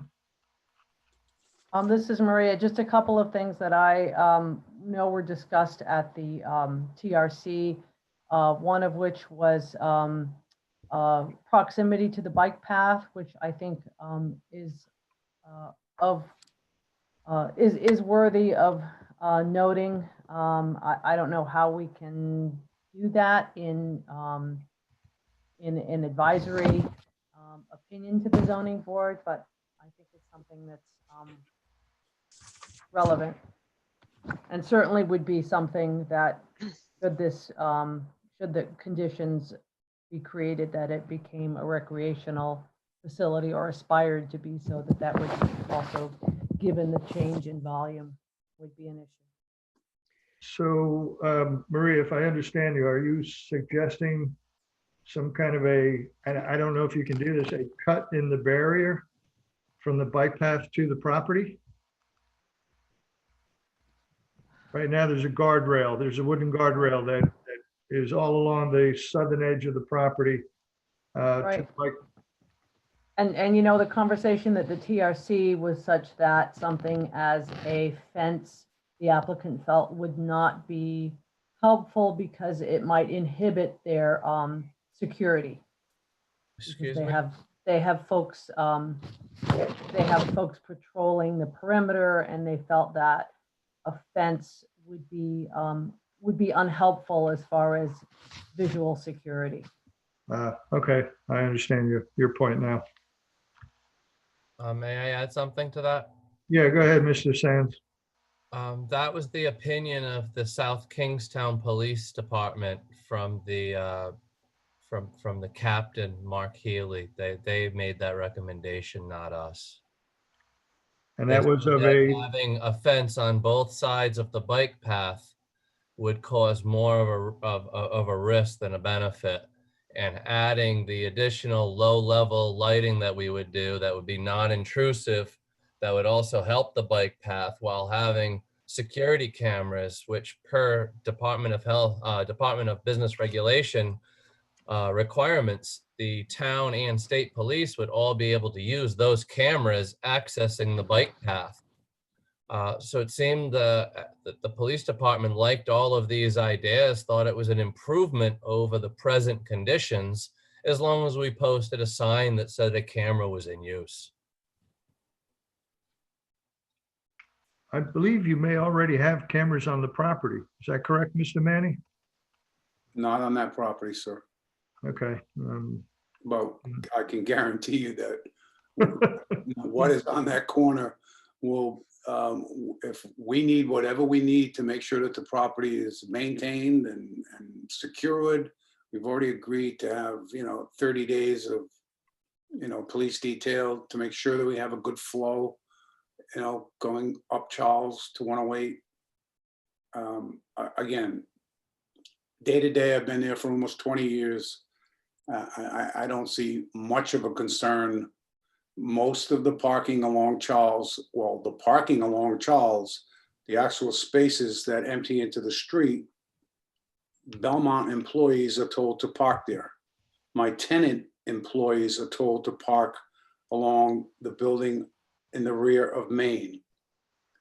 So those cars aren't pulling out other than when the shift is over, and the majority of traffic that goes out of Belmont goes out either on Main Street or on 108. So, other than coming out of the drive-through at the bank. So, we want nothing more than to keep our neighbors happy, our butters happy, and try to improve this property as best we can. Thank you, Mr. Manning. Excuse me, John, Yeah, didn't go we ahead. get an email from somebody with regards to the bike path and her young son who uses the bike path? And I don't know if you guys discussed that as well at the TRC in terms of the safety of kids being on the bike path. Jay or Kayla? Yes, so I'll jump in because I sent that communication out to the planning board tonight. It was an email that came in to myself and the town manager expressing those concerns. I've realized that I have not forwarded that to the applicant yet, so I will actually do that now so you're aware of it. But the gist of the comment was concern about children using the bike path in proximity to the site. I actually think the author of the letter may be on the call to speak as well. But we, at the TRC, we didn't do, there was not a very in-depth discussion on it.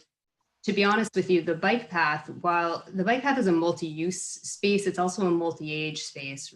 It's a space that is used by children. It's a space used by adults. It's a space for multimodal transportation. And so in a way, the proximity to the bike path for this use is something that is in a strange way, maybe perhaps a benefit in that it may reduce the amount of vehicular traffic coming to and from the site if people can bike or otherwise get to it. That's actually usually a benefit for us when we see a site that has close connections to multimodal transportation infrastructure. But we did discuss a bit at the TRC, and we've talked about it a small amount with the police department as well about how safety happens on the bike path, how that is patrolled, and the importance of being able to have the police force have eyes on that space. Inevitably, it is close. The only restriction that is directly written in the zoning ordinance is a restriction from a licensed daycare or educational institution, like a school or a daycare. So while I recognize that this is my thoughts alone on this, but while I recognize that the bike path is something often used by families and children, it's equal in my mind to a sidewalk that may abut a property. Kayla, may I add to that? Go ahead, Mr. Sands. I hope that lady is listening to this. I have a master's degree in health, and the last thing I want to do is alter a developing brain. And I have plans for our board of directors to offer one of our positions to either a DARE representative or a community pediatrician to represent concerns similar to yours. We have security cameras monitoring the property. We have a guard walking the property. Essentially, we talked about this, I think, briefly at the TRC, and we used the comparison, or maybe it was the comparison with the discussion with the police. I apologize if I mixed these up. But when somebody goes to a liquor store and they say, hey, can you go in and make a purchase for me? And that was the analogy. And that's just not, that doesn't really have a chance of happening in this situation. But we're willing to listen to any and all concerns. And I think it's worthy of noting that we want to put somebody on our board of directors to represent our entire company that sticks up for the children. So just wanted to add that, please. All right, thank you. Kayla, I would suggest you flip the email that you sent to us at 4:50 today, the one from Greg Lapointe and also Keely Heitman. Just flip it to Mr. Sands so he can see their comments and concerns.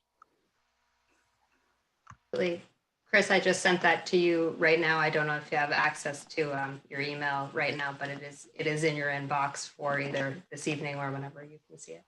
Okay, thank you. I don't think it's going to change as we go forward at the moment.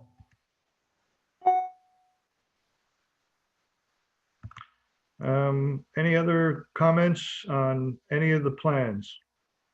John, I have one question to raise. One issue that was brought up at the TRC was the fact that the middle area of this parking lot is currently used for storage of trucks, I believe mostly related to Belmont, and the applicant was asked to indicate what they were going to do about either relocating those trucks for storage or amending their plans to show where the trucks will be stored and when they will be there so that they're not interfering with the customers coming to the compassion center, because right now a lot of that central aisle of parking is taken up with the truck storage. And I don't see any of that addressed in the parking. Or is that all? Manning? Yeah, it's a good point, Brian. Thank you. Mr. Manning? Yeah, as you're looking at the plan, first of all, the trucks are there right now because of the convenience. That's about all it is. The Belmont employees that don't want to get a dent in their car and won't park in the employee parking lot will park there. Several people park there on a day-to-day basis, and we have no problem with them utilizing the parking lot to utilize the bike path. We do not plan on having trucks there, and if there were a very small amount of trucks that you're looking at, 3 or 4, we could probably, we have plenty of available space, but it's not something that we would have. Those trucks would not all be parked there. Just wanted to make sure that, that was cleared up and that we didn't have. Yeah, it's just been a convenience thing for Belmont and the wholesale end of it. And then, they park their car there, they get in their truck, and instead of parking it where they parked it for many years in the parking lot behind the wholesale. Based on the submitted plan, though, where those 3 trucks are, Correct. that use would remain. That's our proposal at this point in time. Going forward, we were asked to show where the trucks would be located, and that's what we're suggesting. Okay. But if they're part of the wholesale trade, aren't they gone most of the? Yeah, they're going at probably, some are going at 6 o'clock in the morning, and they're not back till 3:30, 4 o'clock. I mean, but though, and some maybe just temporarily parked there because they have something that picks up once a week. It's not like trucks are going in and out of it all day long, by no means. At present. That's why we raised the issue of when they would be eliminated. Not a conflict with the customers, then it's not a conflict. No, as I said, the property functioned with a building at all the center spaces. It functioned with 14 tenants and in different areas of the other buildings that we've already taken down. So we have no intent, if this is we have an intent to improve the property, and the trucks, for all intents and purposes, will not be there.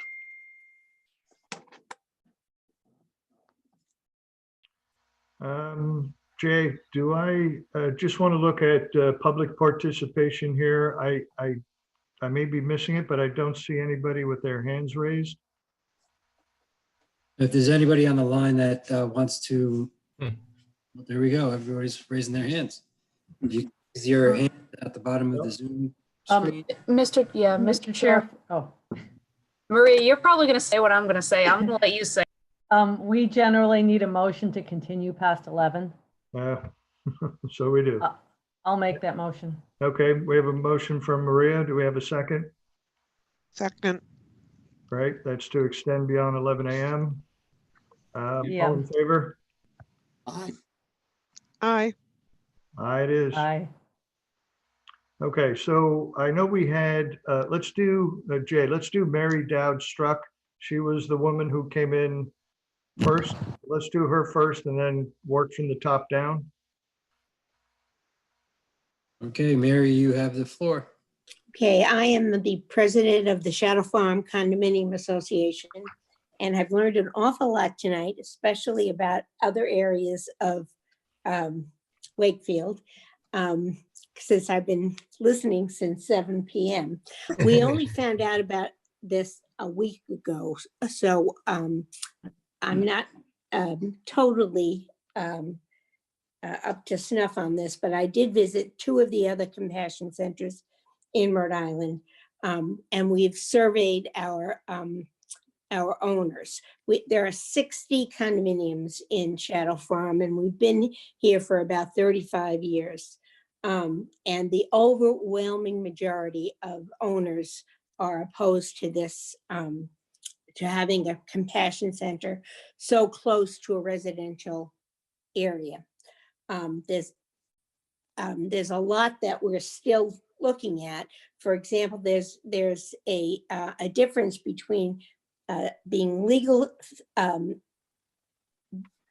by the state versus being legal by the federal government. And because it is not legal federally, there's some issues in terms of how compassion centers or marijuana distribution centers can deal with their banking issues, so that it tends to be a cash business, which is not the most secure kind of business activities.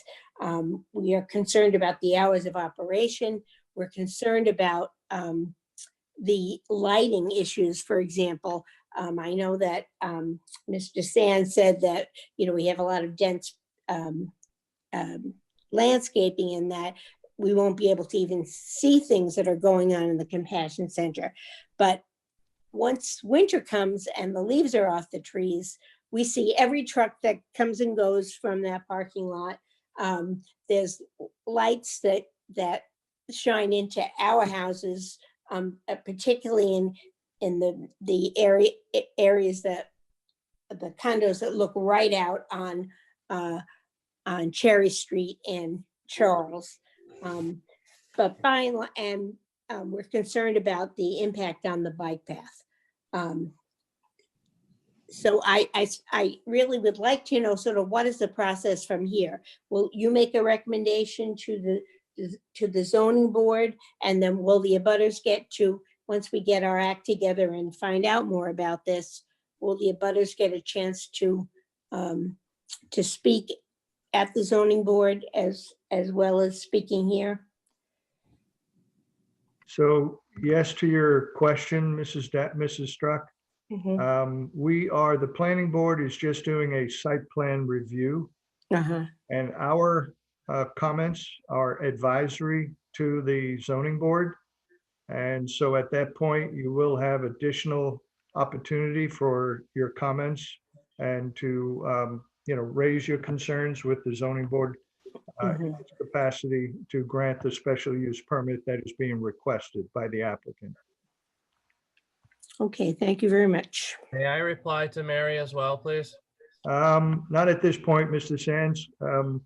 I think we addressed her question, so let's go to. Well, there's photos of the property. Sands, Winter conditions with no leaves on the trees. Sands, I'm saying no. I really respect that you listen on this. Mrs. Struck, do you have any additional comments? No, I don't. Okay, thank you very much. Thank Jay, you. can you take the next commenter.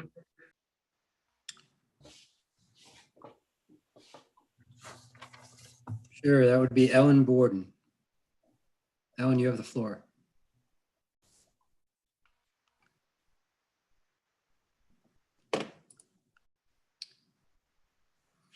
Ellen Borden, you there? Oh, you're muted now.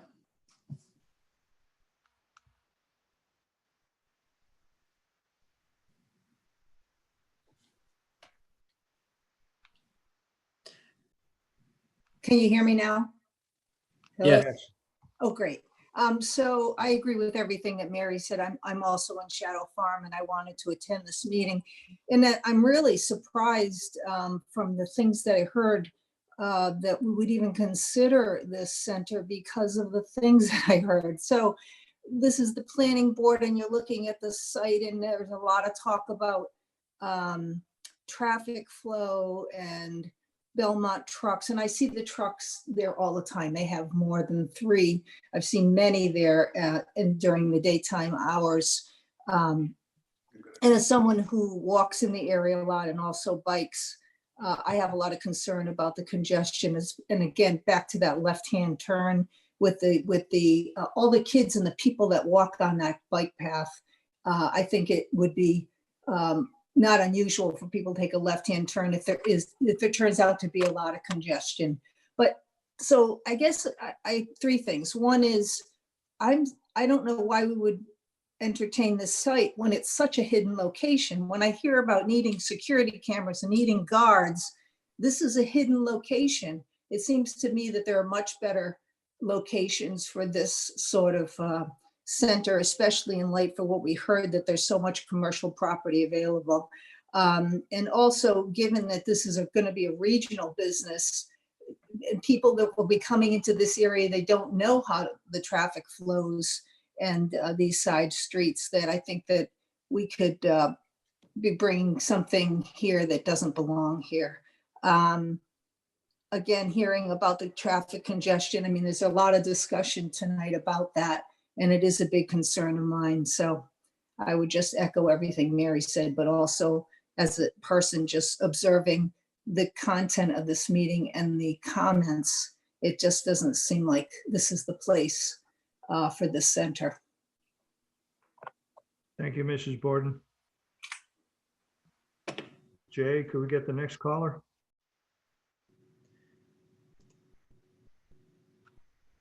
Claudette Mayer. Yes, hello. Thank you very much. I'm also the treasurer of the association, and I'm representing the view of an owner who has lived here for 35 years and owns 3 properties here, and is very concerned about this compassionate center. Not because we don't believe in the value of medical marijuana. In fact, we do. But as Ellen Borden just said, there's so many better locations than one that is so removed and so adjacent to not only the bike path, but our property. And our property is one that is not a gated community, is open access. And, we also have a lake here, and we're concerned about the liability we might be subject to if people wander onto our property and fall into the lake or otherwise injure themselves. I'm also concerned as treasurer of the property values here. We owners at Shadow Farm, the majority of them that we've polled, are very concerned about the property values, and we think that the town should be as well. We recently reassessed upward, and if we find that people don't want to buy in Shadow Farm as units come up for sale, you're going to see the property values go down and your tax revenues go down. So, echoing what our president has said and Ellen Borden, I would just add these concerns about safety, security. We saw when Rody Joe's was going strong, people wandered onto the property, and so if you have more people coming here into this area, you're bound to have people wandering onto our property, and I think that would be a very, very difficult, in addition to the property values going down. Thank you, Mrs. Mayer. Thank you. Jay, we have 3 others. Whoops. Susan Axelrod. Yeah, I'm sorry. I think I Hello. Hello, Mrs. Axelrod. Hi there. Okay, great. Thank you for allowing me to participate in this. I just have a question about the facade of the building and whether part of this is planning to maybe make that a more attractive space for town. Can you restate your question? I'm sorry, I missed some of that. So I assume that the building that they are proposing to use is the existing building at the corner of Charles Street and Cherry? Yes. So is there a plan to make that building more attractive to the neighborhood? Mr. Manny? Certainly is. There's a rendition available from Chris has a rendition.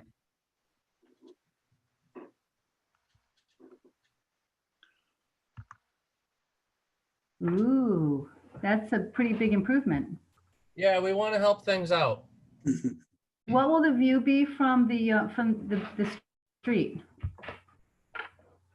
Is there a copy of that too? Unfortunately, I did not pay contract for that view. I'm sorry, but we do have landscape architectural drawings showing all the plants that are going to go along the side of the road. I saw the overview of the plants that are going in, but I'm wondering about the peeling paint and the siding and the ugly windows and it's not a very pretty building. All replaced. And a lot, yeah, it'll be all re-sided. Everything will be redone on the outside of the building. Requirements that some of the windows or doors will be blocked off. So, I mean, it'll look 100% better than what it looks. Okay, thank you very much. You're welcome. Thank you, Mrs. Axelrod. Jay? Yes. So Doug and Peg Fishkind, you appear to be muted. There you go. Yes, hi, can you hear me? Can you hear me? Yes. Yes, hi, Doug Fishkind from 38 Shadow Farm. I just want to note that I do really kind of appreciate the want to improve this property. It clearly does need improvement. Whether this particular business is the appropriate business and location for it, I really kind of struggle with it. I'm not philosophically against medical marijuana. In fact, I support it. I think it's a really important therapeutic for many people and throughout society. And I like the idea of the use of it, whether this is the right place to be distributing it and moving inventory in and out of a building, and whether we have the right traffic patterns for a business that could potentially grow quickly. As mentioned, it will be a regional business, and that has my concern. It's at a very critical place in the bike path as well. There's a very strong right-hand turn, and currently there's very little safety measures at that crossing. We've seen numerous cases where there have been altercations between drivers and cyclists and pedestrians trying to cross there.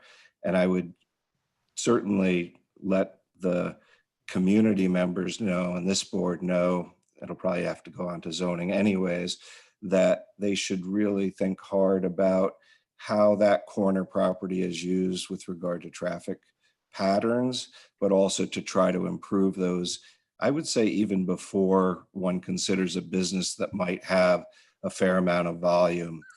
And since I don't know the volume of a medical marijuana distribution center, I really can't comment on that, other than to say that I do work in the Boston area, and I in the past have lived close to some of these distribution facilities, both recreational and medical, and they can get quite busy, especially on weekends and hours that allow people to go and get their product.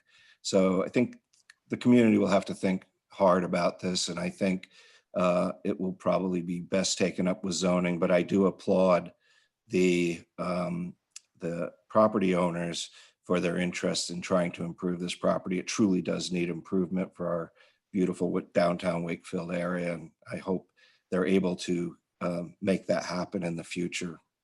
Thank you. Thank you, Mr. Fishkind. Appreciate it. Polly Eddy, you are muted.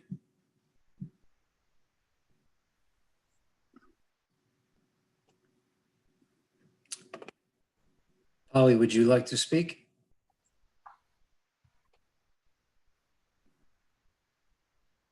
There I go. Am I unmuted? You are. You are. Oh, I gave a lovely talk. Anyway, nice to see so many friends there. I have two very brief questions. One, how close is the closest compassion center to Wakefield now? What is the one that the medical marijuana people would- use? I think that would probably be the Summit Dispensary in Warwick. Mr. Sands, Warwick. maybe So they have to Mr. go to Sands can Warwick? confirm that. I don't know if Portsmouth is closer as the crow flies, but I think Warwick's probably right 20, 25 minutes away. Yeah, yeah, okay, thank you. And my next was just a comment on the landscaping, which I thought we were gonna really discuss tonight, but it's the northwest corner of the building. If you have as very low things planted in there, I don't know how tall those things grow because of visibility. I walked around that building yesterday and there's no sidewalk. Maybe that's going to be changed, but the visibility is not good. And people could walk out right into the street practically. Also, are you going to use that? It almost looks like a door now. It's boarded up. It's either a big window or a door. There's not going to be an entry at that point, is there? That's a No, broken that's gonna remain secured. It would be cinder blocked up and will not be, I'm not sure if it'll be cinder blocked up, but it will not be a door. If it's used for anything, it's an emergency exit. I think what she's trying to Okay. describe is the piece of plywood that is covering a window that was broken. Yeah, it looks like a piece of plywood covering a Yes. window, Yes, a Bob. very large window. Yes, that window actually was broken and I put that piece of plywood on it. And that's not going to be moved into a door. No. No. Thank you. That's all. You're welcome. Thank you, Mrs. Eddy.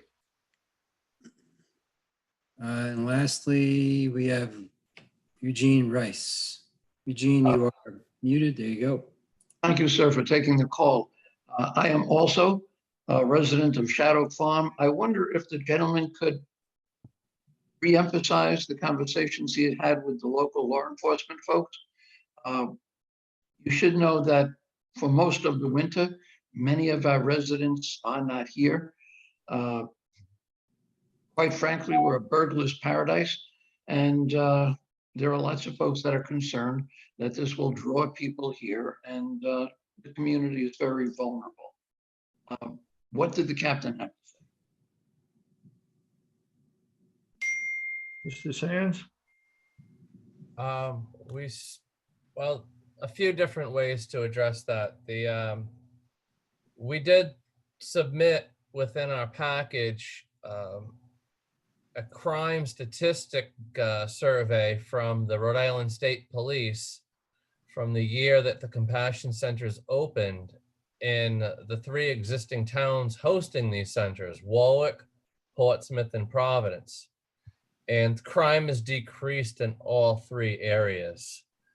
I understand your concerns that it's winter time and you're not around, but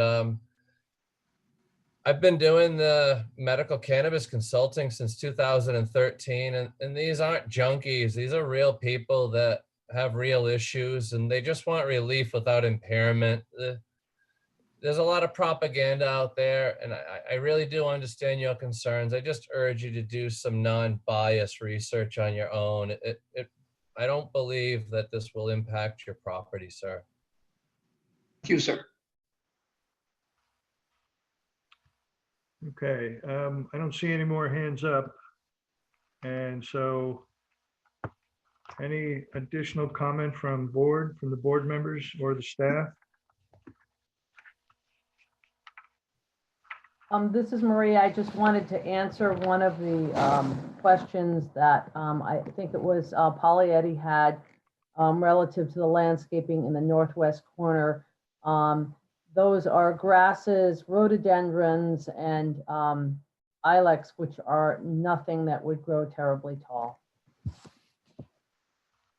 Thank you, Maria.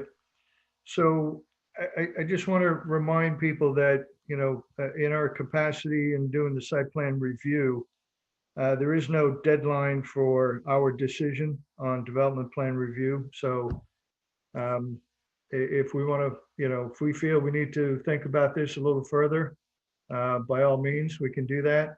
And so I'll leave it to the board if they want to push this to our next meeting or deal with it tonight. This is Maria. I would like to think about it further and see if there's additional input from interested community members. I thought the comments were well thought out from the abutters this evening. Okay, thank you, Maria. With that said, do you want to make a motion to close, or not close, but to continue the public hearing, but and move it to the our June meeting? Yes, I'll make that motion. Can I just ask, are we, just so we can direct Mr. Sands or Mr. Manny, is there anything that board members are looking for? Or are we just looking for additional public comment? Well, I think for me personally, I think one comment that was made was, and landscape plan, as I mentioned earlier, is, it's an improvement over what exists today.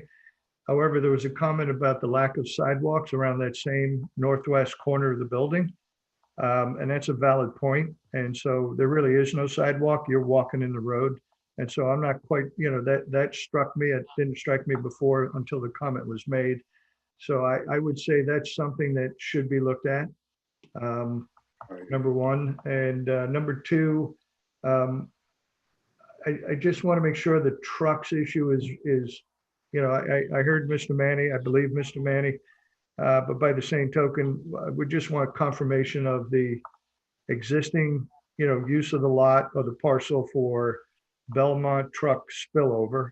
And can they accommodate, the trucks that are on this lot? Do they have the amount of space in their property per se? So it'll be clearly, the trucks that are Belmont stay on the Belmont property and the trucks are no longer here. So I think that needs to be resolved. I wasn't sure there was clarification on that one.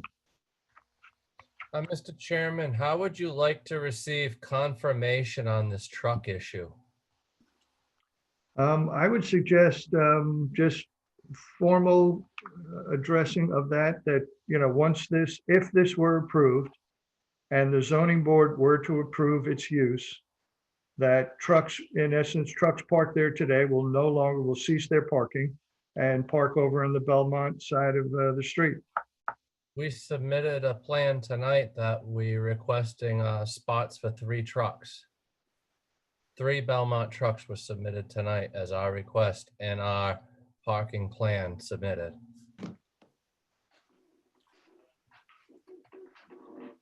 And I don't see those on the plan to be precise. So point me to that. Okay, right now. Against Quo Vadis. Yeah. I saw it on one of the plans. Mr. Chair, I think that addresses a lot of the concerns that were expressed at the TRC, because they are moved off to the side against the property line as opposed to being stored in the middle of the lot.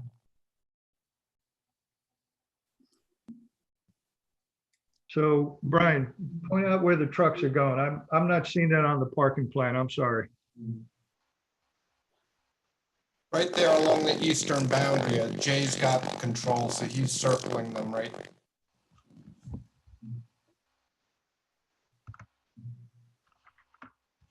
Yeah, I missed them too, because they look like parking spots, but they're not.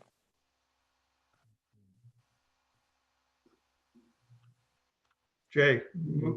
Right above the proposed dumpster enclosure. Okay. All right, so on the parking plan, I'm looking at the parking layout plan. That is not shown. Yeah, it's not on that. Jay has the proposed site plan, the boundary survey plan. All right, I'm seeing it on the revised site plan. Thank you.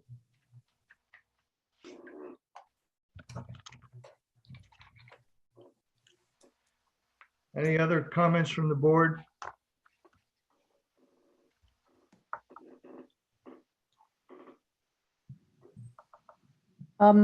This is Maria. Wondering if we can have some kind of memo from the police department regarding this project.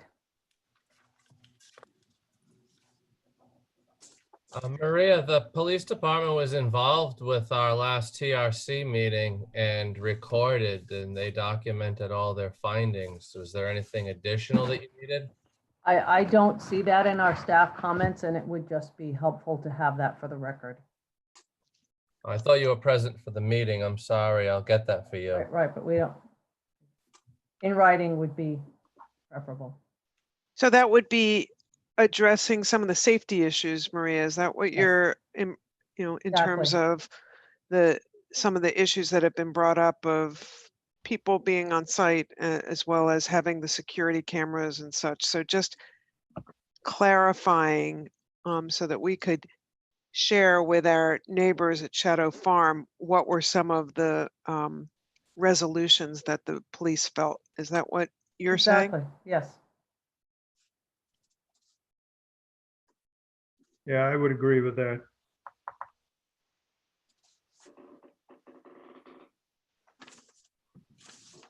Any additional comment? So we could provide the memo in writing, but does that restrict us from a suggestion from the Planning Board of Review to move forward? I don't hear anything tonight that's a major obstruction and would prohibit this motion to move forward. Well, I'm not disagreeing with you, Mr. Sands, but I think we raised a couple of other comments relative to sidewalks around the northwest side of the property. The fact that there is none now and makes it not pedestrian friendly. Can I interject something on that, sir? And also, again, I think it's, well, we're waiting for the comments from the TRC, which actually could be pulled from the staff as well. So if the staff has the TRC comments relative to the police lack of concern, or I shouldn't say lack of concern, but their suggestion regarding safety, just that should be reflected in either the TRC minutes or somewhere. So we just need to take a look at those. May I be able to interject something, sir? Mr. Chair, can I address that before we go to Mr. Manning? Yeah, go ahead, Jay. The only documents that we received were from Mr. Sands in regard to a letter dated April 4th, where he discussed with Captain Chow, meeting him at the site and what they discussed, but we don't have anything in particular from the from the police department in that regard. Okay. Jay, the police department spoke at the TRC meeting, and that should be documented. They voiced their concerns and they agreed with the plan. Captain Chow walked the property and facility with us, marked everything out, and that was discussed at the meeting. So there is documentation of that. Did that site visit happen after the TRC meeting? Before. Okay. I only say that because the original question was that I believe the board was looking for something from the police department. And we can go back, the minutes may not reflect the extent of the discussion that was had. It's merely a summary of the discussion. We can call out whatever was pertinent to the police department, but it may not be as extensive, but we certainly do that. All right, so that needs to be rectified. That's important. And again, I'm going to raise the comment of the, just for the applicant to consider sidewalks. I can talk to that quickly. Yeah. There will not, you don't have enough land there, and being that this property is unique, that the town actually swapped properties with the landowner. And I show it on my boundary survey. So what happened is the actual building was in the street line. The town swapped property with the landowner, and the landowner gave a portion of Cherry Lane to the town, and then the town gave a portion. You only have 2 feet off of the building, and that's not enough width to even accommodate a walkway. The property corner is already in the road. as we speak. It's a magnail set in the pavement. And may I interject? This is Paul Bannon. The sidewalk is located along the westerly Cherry Lane. That's the only sidewalk in the area. Access to the property would be along that sidewalk all the way down to the bike path into the back end of the property using the crosswalk. As Chris had indicated, there is no room for a sidewalk on Charles Street or on the corner. And that's where we're trying to enhance the landscaping. So we would promote the use of the existing sidewalk and the existing crossing of Cherry Lane to access the property. And we've proposed as part of the TRC meeting with the public safety offices to look at that bike path crossing to provide enhanced signing. It's presently undersigned, and based on its location around a corner, warrants improvements that we can easily accommodate to help that current situation that Rich had alluded to earlier. So, we would recommend that the sidewalk that's there today be used and the crossing that's there today be used for access to the property from that location.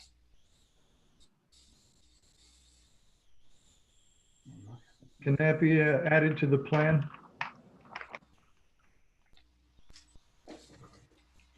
Mr. Bannon? Yes, we can, I'll work with Chris and provide whatever information that the town would need for that.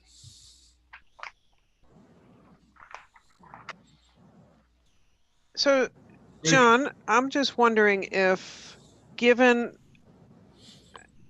that we have this information about the sidewalk, we've already talked about the trucks issue, and then there's been conversations back and forth with the police department, but we don't have the clarification in writing. I'm just wondering if any of those can be part of the conditions and or recommendations that we would share with the zoning board. We could do that. We could leave it to the staff to make sure those items are addressed prior to it going to the zoning board. Yes. Yeah, I concur with that. Kayla? Yes, I think that that's acceptable. I mean, I think the picture on review we have to keep in mind on this project is that the public hearing you all have had tonight has actually been about the landscape waivers, right? We always, as a planning board, you always as a planning board seek the input from neighbors who are present, but tonight is actually not the public hearing on the proposed use. That will be with the zoning board at the next step. But because if I would say, I say that because if we take this as one step in the review process that this application is going to go through, that you will see this, the zoning board will have another opportunity. We'll have an opportunity to catch and review anything you guys attach as a condition to say, you could either do this a couple of ways. You could attach conditions saying anything you want to see further flushed out, more information. If you want to see something, I'm going to acknowledge, I do believe the TRC summary is not going to provide as in detail of a summary as a report from the police department would. But you could request that that be submitted as part of the special use permit application to the zoning board as a condition of your development plan review. Amy, do you think that would be reasonable? So this is Amy. We couldn't request that because the application requirements for the zoning board are what they are. So we can, I'm sorry, we can request it, but we cannot require it. Once this applicant is through the planning board, the DPR, the advisory DPR process, that's it. He can go right to the zoning board. And if he checks all the boxes on the application, pays his fee, he's got a right to go forward.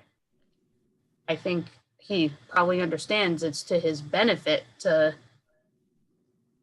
muster as much evidence as he possibly can in order to address these concerns that are going to be the same before the zoning board. And in regard to the police department correspondence, I believe you all have the travel page for the project, which is basically cut and paste of the TRC summary.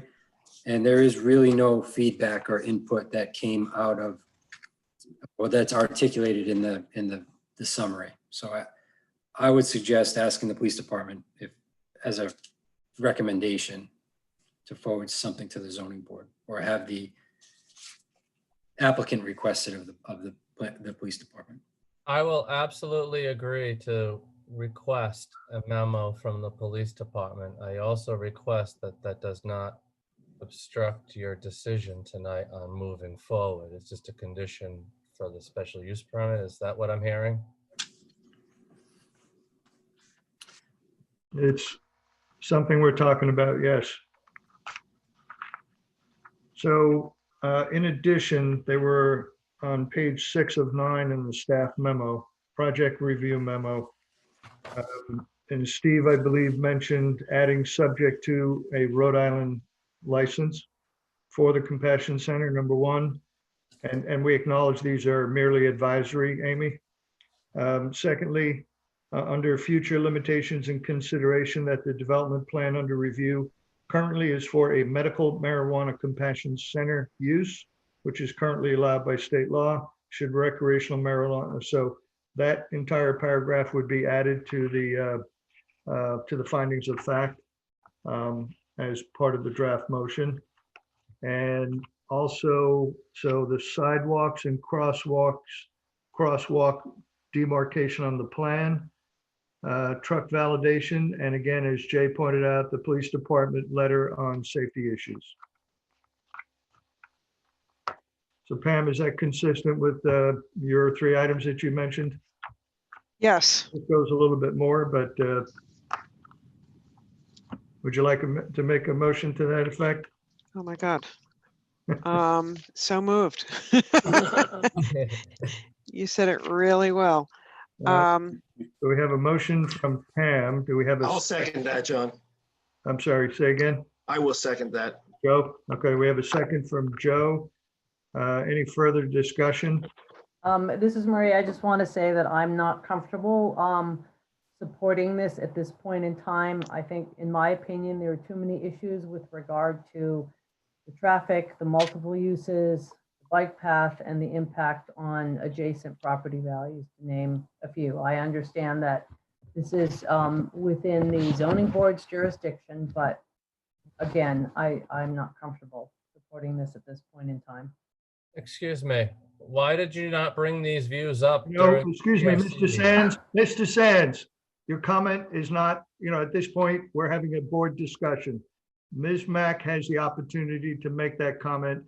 You need to listen more, and I would respect that you would do that. You've been pretty good tonight. Continue your listening, and we'll get through this.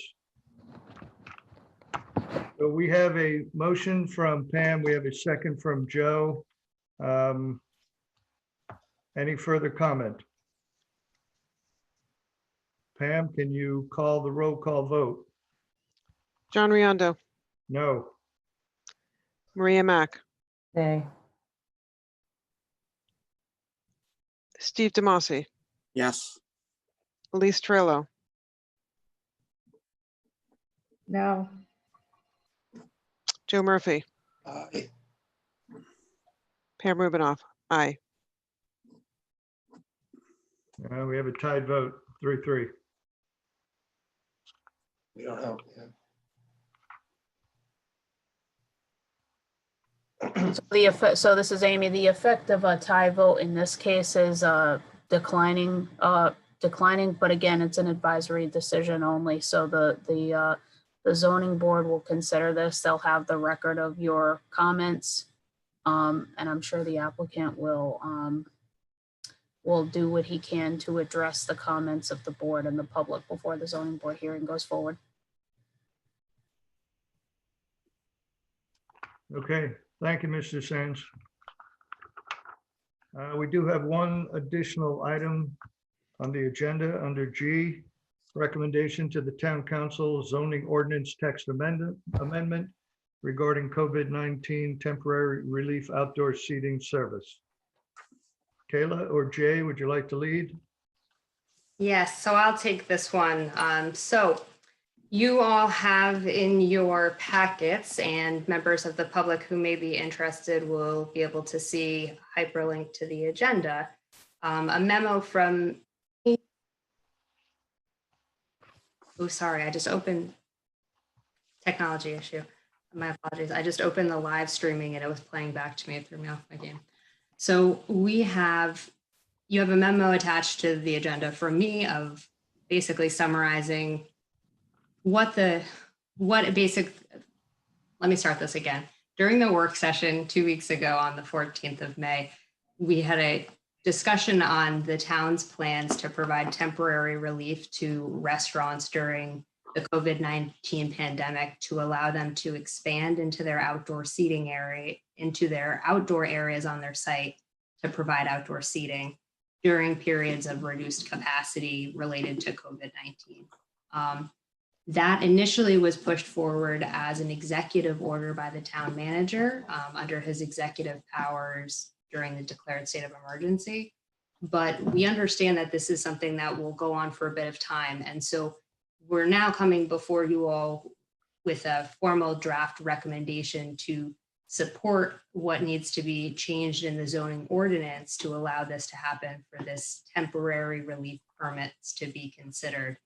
So the temporary relief permits, the change that needs to be made in the zoning ordinance is actually a really relatively minor one, is one relative to special use permits and the need to amend a special use permit anytime you change one.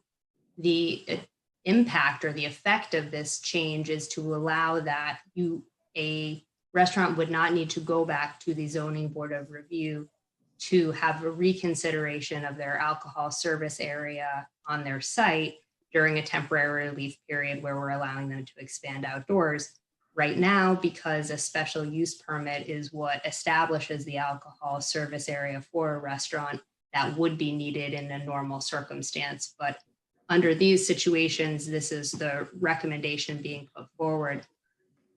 During our meeting on the 14th, there were a couple of matters brought up, and the memo you were all provided tonight, I tried to address the questions that had come out of the planning board relative to how these permits work, these temporary relief permits, what sort of questions are asked, and how they're handled. So you'll see that in my summary memo. And then you'll also see what was my attempt at a draft recommendation to you all in support of this change. The town council has scheduled a public hearing on this for their next meeting, which is on June 8th. And so this is your opportunity as a planning board to provide a formal recommendation on that. I've queued you up with my recommendation in support of it, pulling from the sections of the comprehensive plan that I seemed most relevantly supported by it. But it is open for your discussion and further consideration. Thanks, Kayla. I just wanted to comment, in knowing that this was going on with the staff and led by the town manager, I was very proud of the fact that South Kingstown was one of the first to jump on the bandwagon, or I shouldn't say lead, by example in doing this, and other communities have followed suit. So, and this was just a very smart move on the town's part. It was good for the businesses in particular. And so I'm very supportive of what they've done.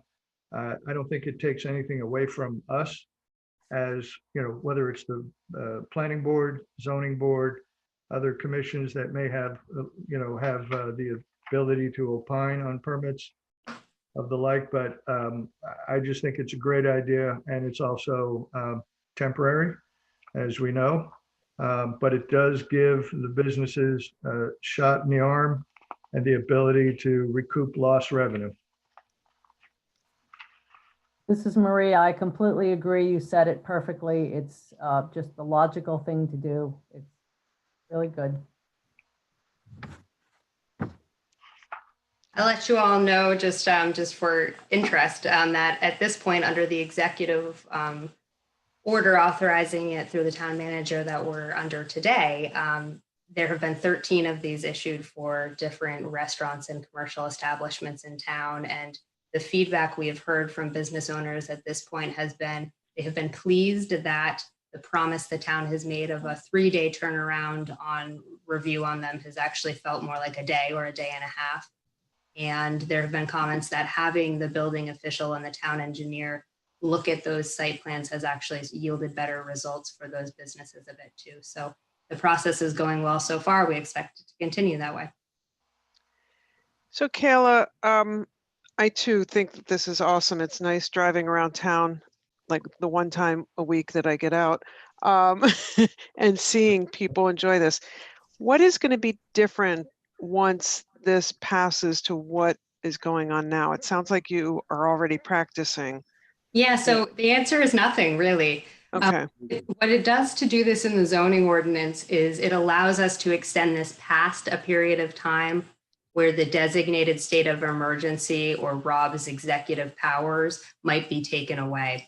We understand that social distancing requirements and reduced capacities of restaurants will probably continue for the next 4, 5, 6 months, perhaps, maybe even longer, who knows.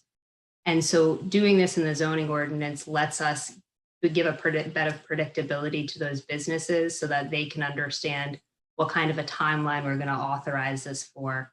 Right now, when it's done under the executive order, did the council not renew an executive order measure tomorrow, this provision would be pulled away and no longer available. So it's mostly a method to give a little bit of predictability and consistency for those businesses. Amy, I don't know if you have a different take on it. I agree with what Kayla said. It's a belt and suspenders approach. My advice was do it as an executive order first and an ordinance. Some towns have just done an executive order, and I don't know if those towns also have plans to do an ordinance. I think this is the way that makes the most sense.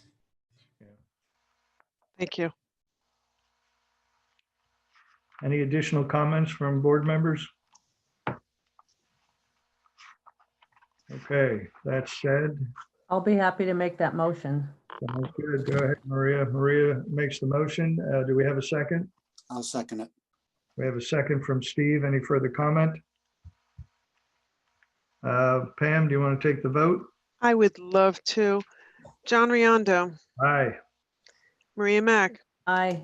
Steve DeMasi, Aye. Elise Torello, Aye. Joe Murphy, Aye. Pam Rubinoff, aye. Great. Okay. And just before we adjourn, I think it's important, and I think most of you know, and if you don't know, this is Elise Torello's last meeting as a planning board member. And so I just thought it'd be fitting that, being that this is her last South Kingstown Planning Board meeting, I personally wanted to thank Elise, for her service to the town. I'd be remiss if I did not mention a few of her traits that she brought to the table. She brought them to each and every meeting. Brought her intellect, her intellect, her listening ability, and more importantly, her ability to understand. No one can say that she did not come prepared. No doubt about Absolutely. it. She was. Her experiences came out clearly by asking the relevant questions to many good applications.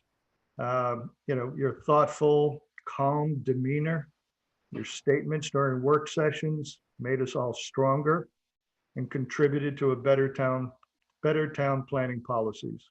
So I want to say thank you to Elise. You will be missed. Hear, hear. Thank you. Yay. And attention to detail, and she has to keep sending us those awesome wildlife videos. Of Did course. we skip over the You're gonna miss that party on your deck. Oh, No, sorry, Brian, no, it was consent agenda item. Oh, okay. oh, no. I see that. All right. Thank you all. I've really enjoyed serving with all of you. It's been a real pleasure, and just you're great friends, and I feel honored to have gotten to know you all. Thank you all so much. Great. Well, thank you. Again, you've been great. Great board member. I look forward to seeing you all face to face at some point, hopefully not too far in the future. Agreed. Hopefully soon. Yes. All right. Do I have a motion to adjourn? Wait, we need a volunteer for the TRC, and I have a quick announcement that I think Kayla will just email to everyone. The statewide planning is doing their training workshop virtually, and it's on Saturday, June 6th. But I think Kayla can just send a link out to everybody. And TRC date is? June 10th? Yes, June 10th. That's a Wednesday. Is that right? Wednesday, June 10th, 9 o'clock. All right. Tell you what, I'll take it. You got it.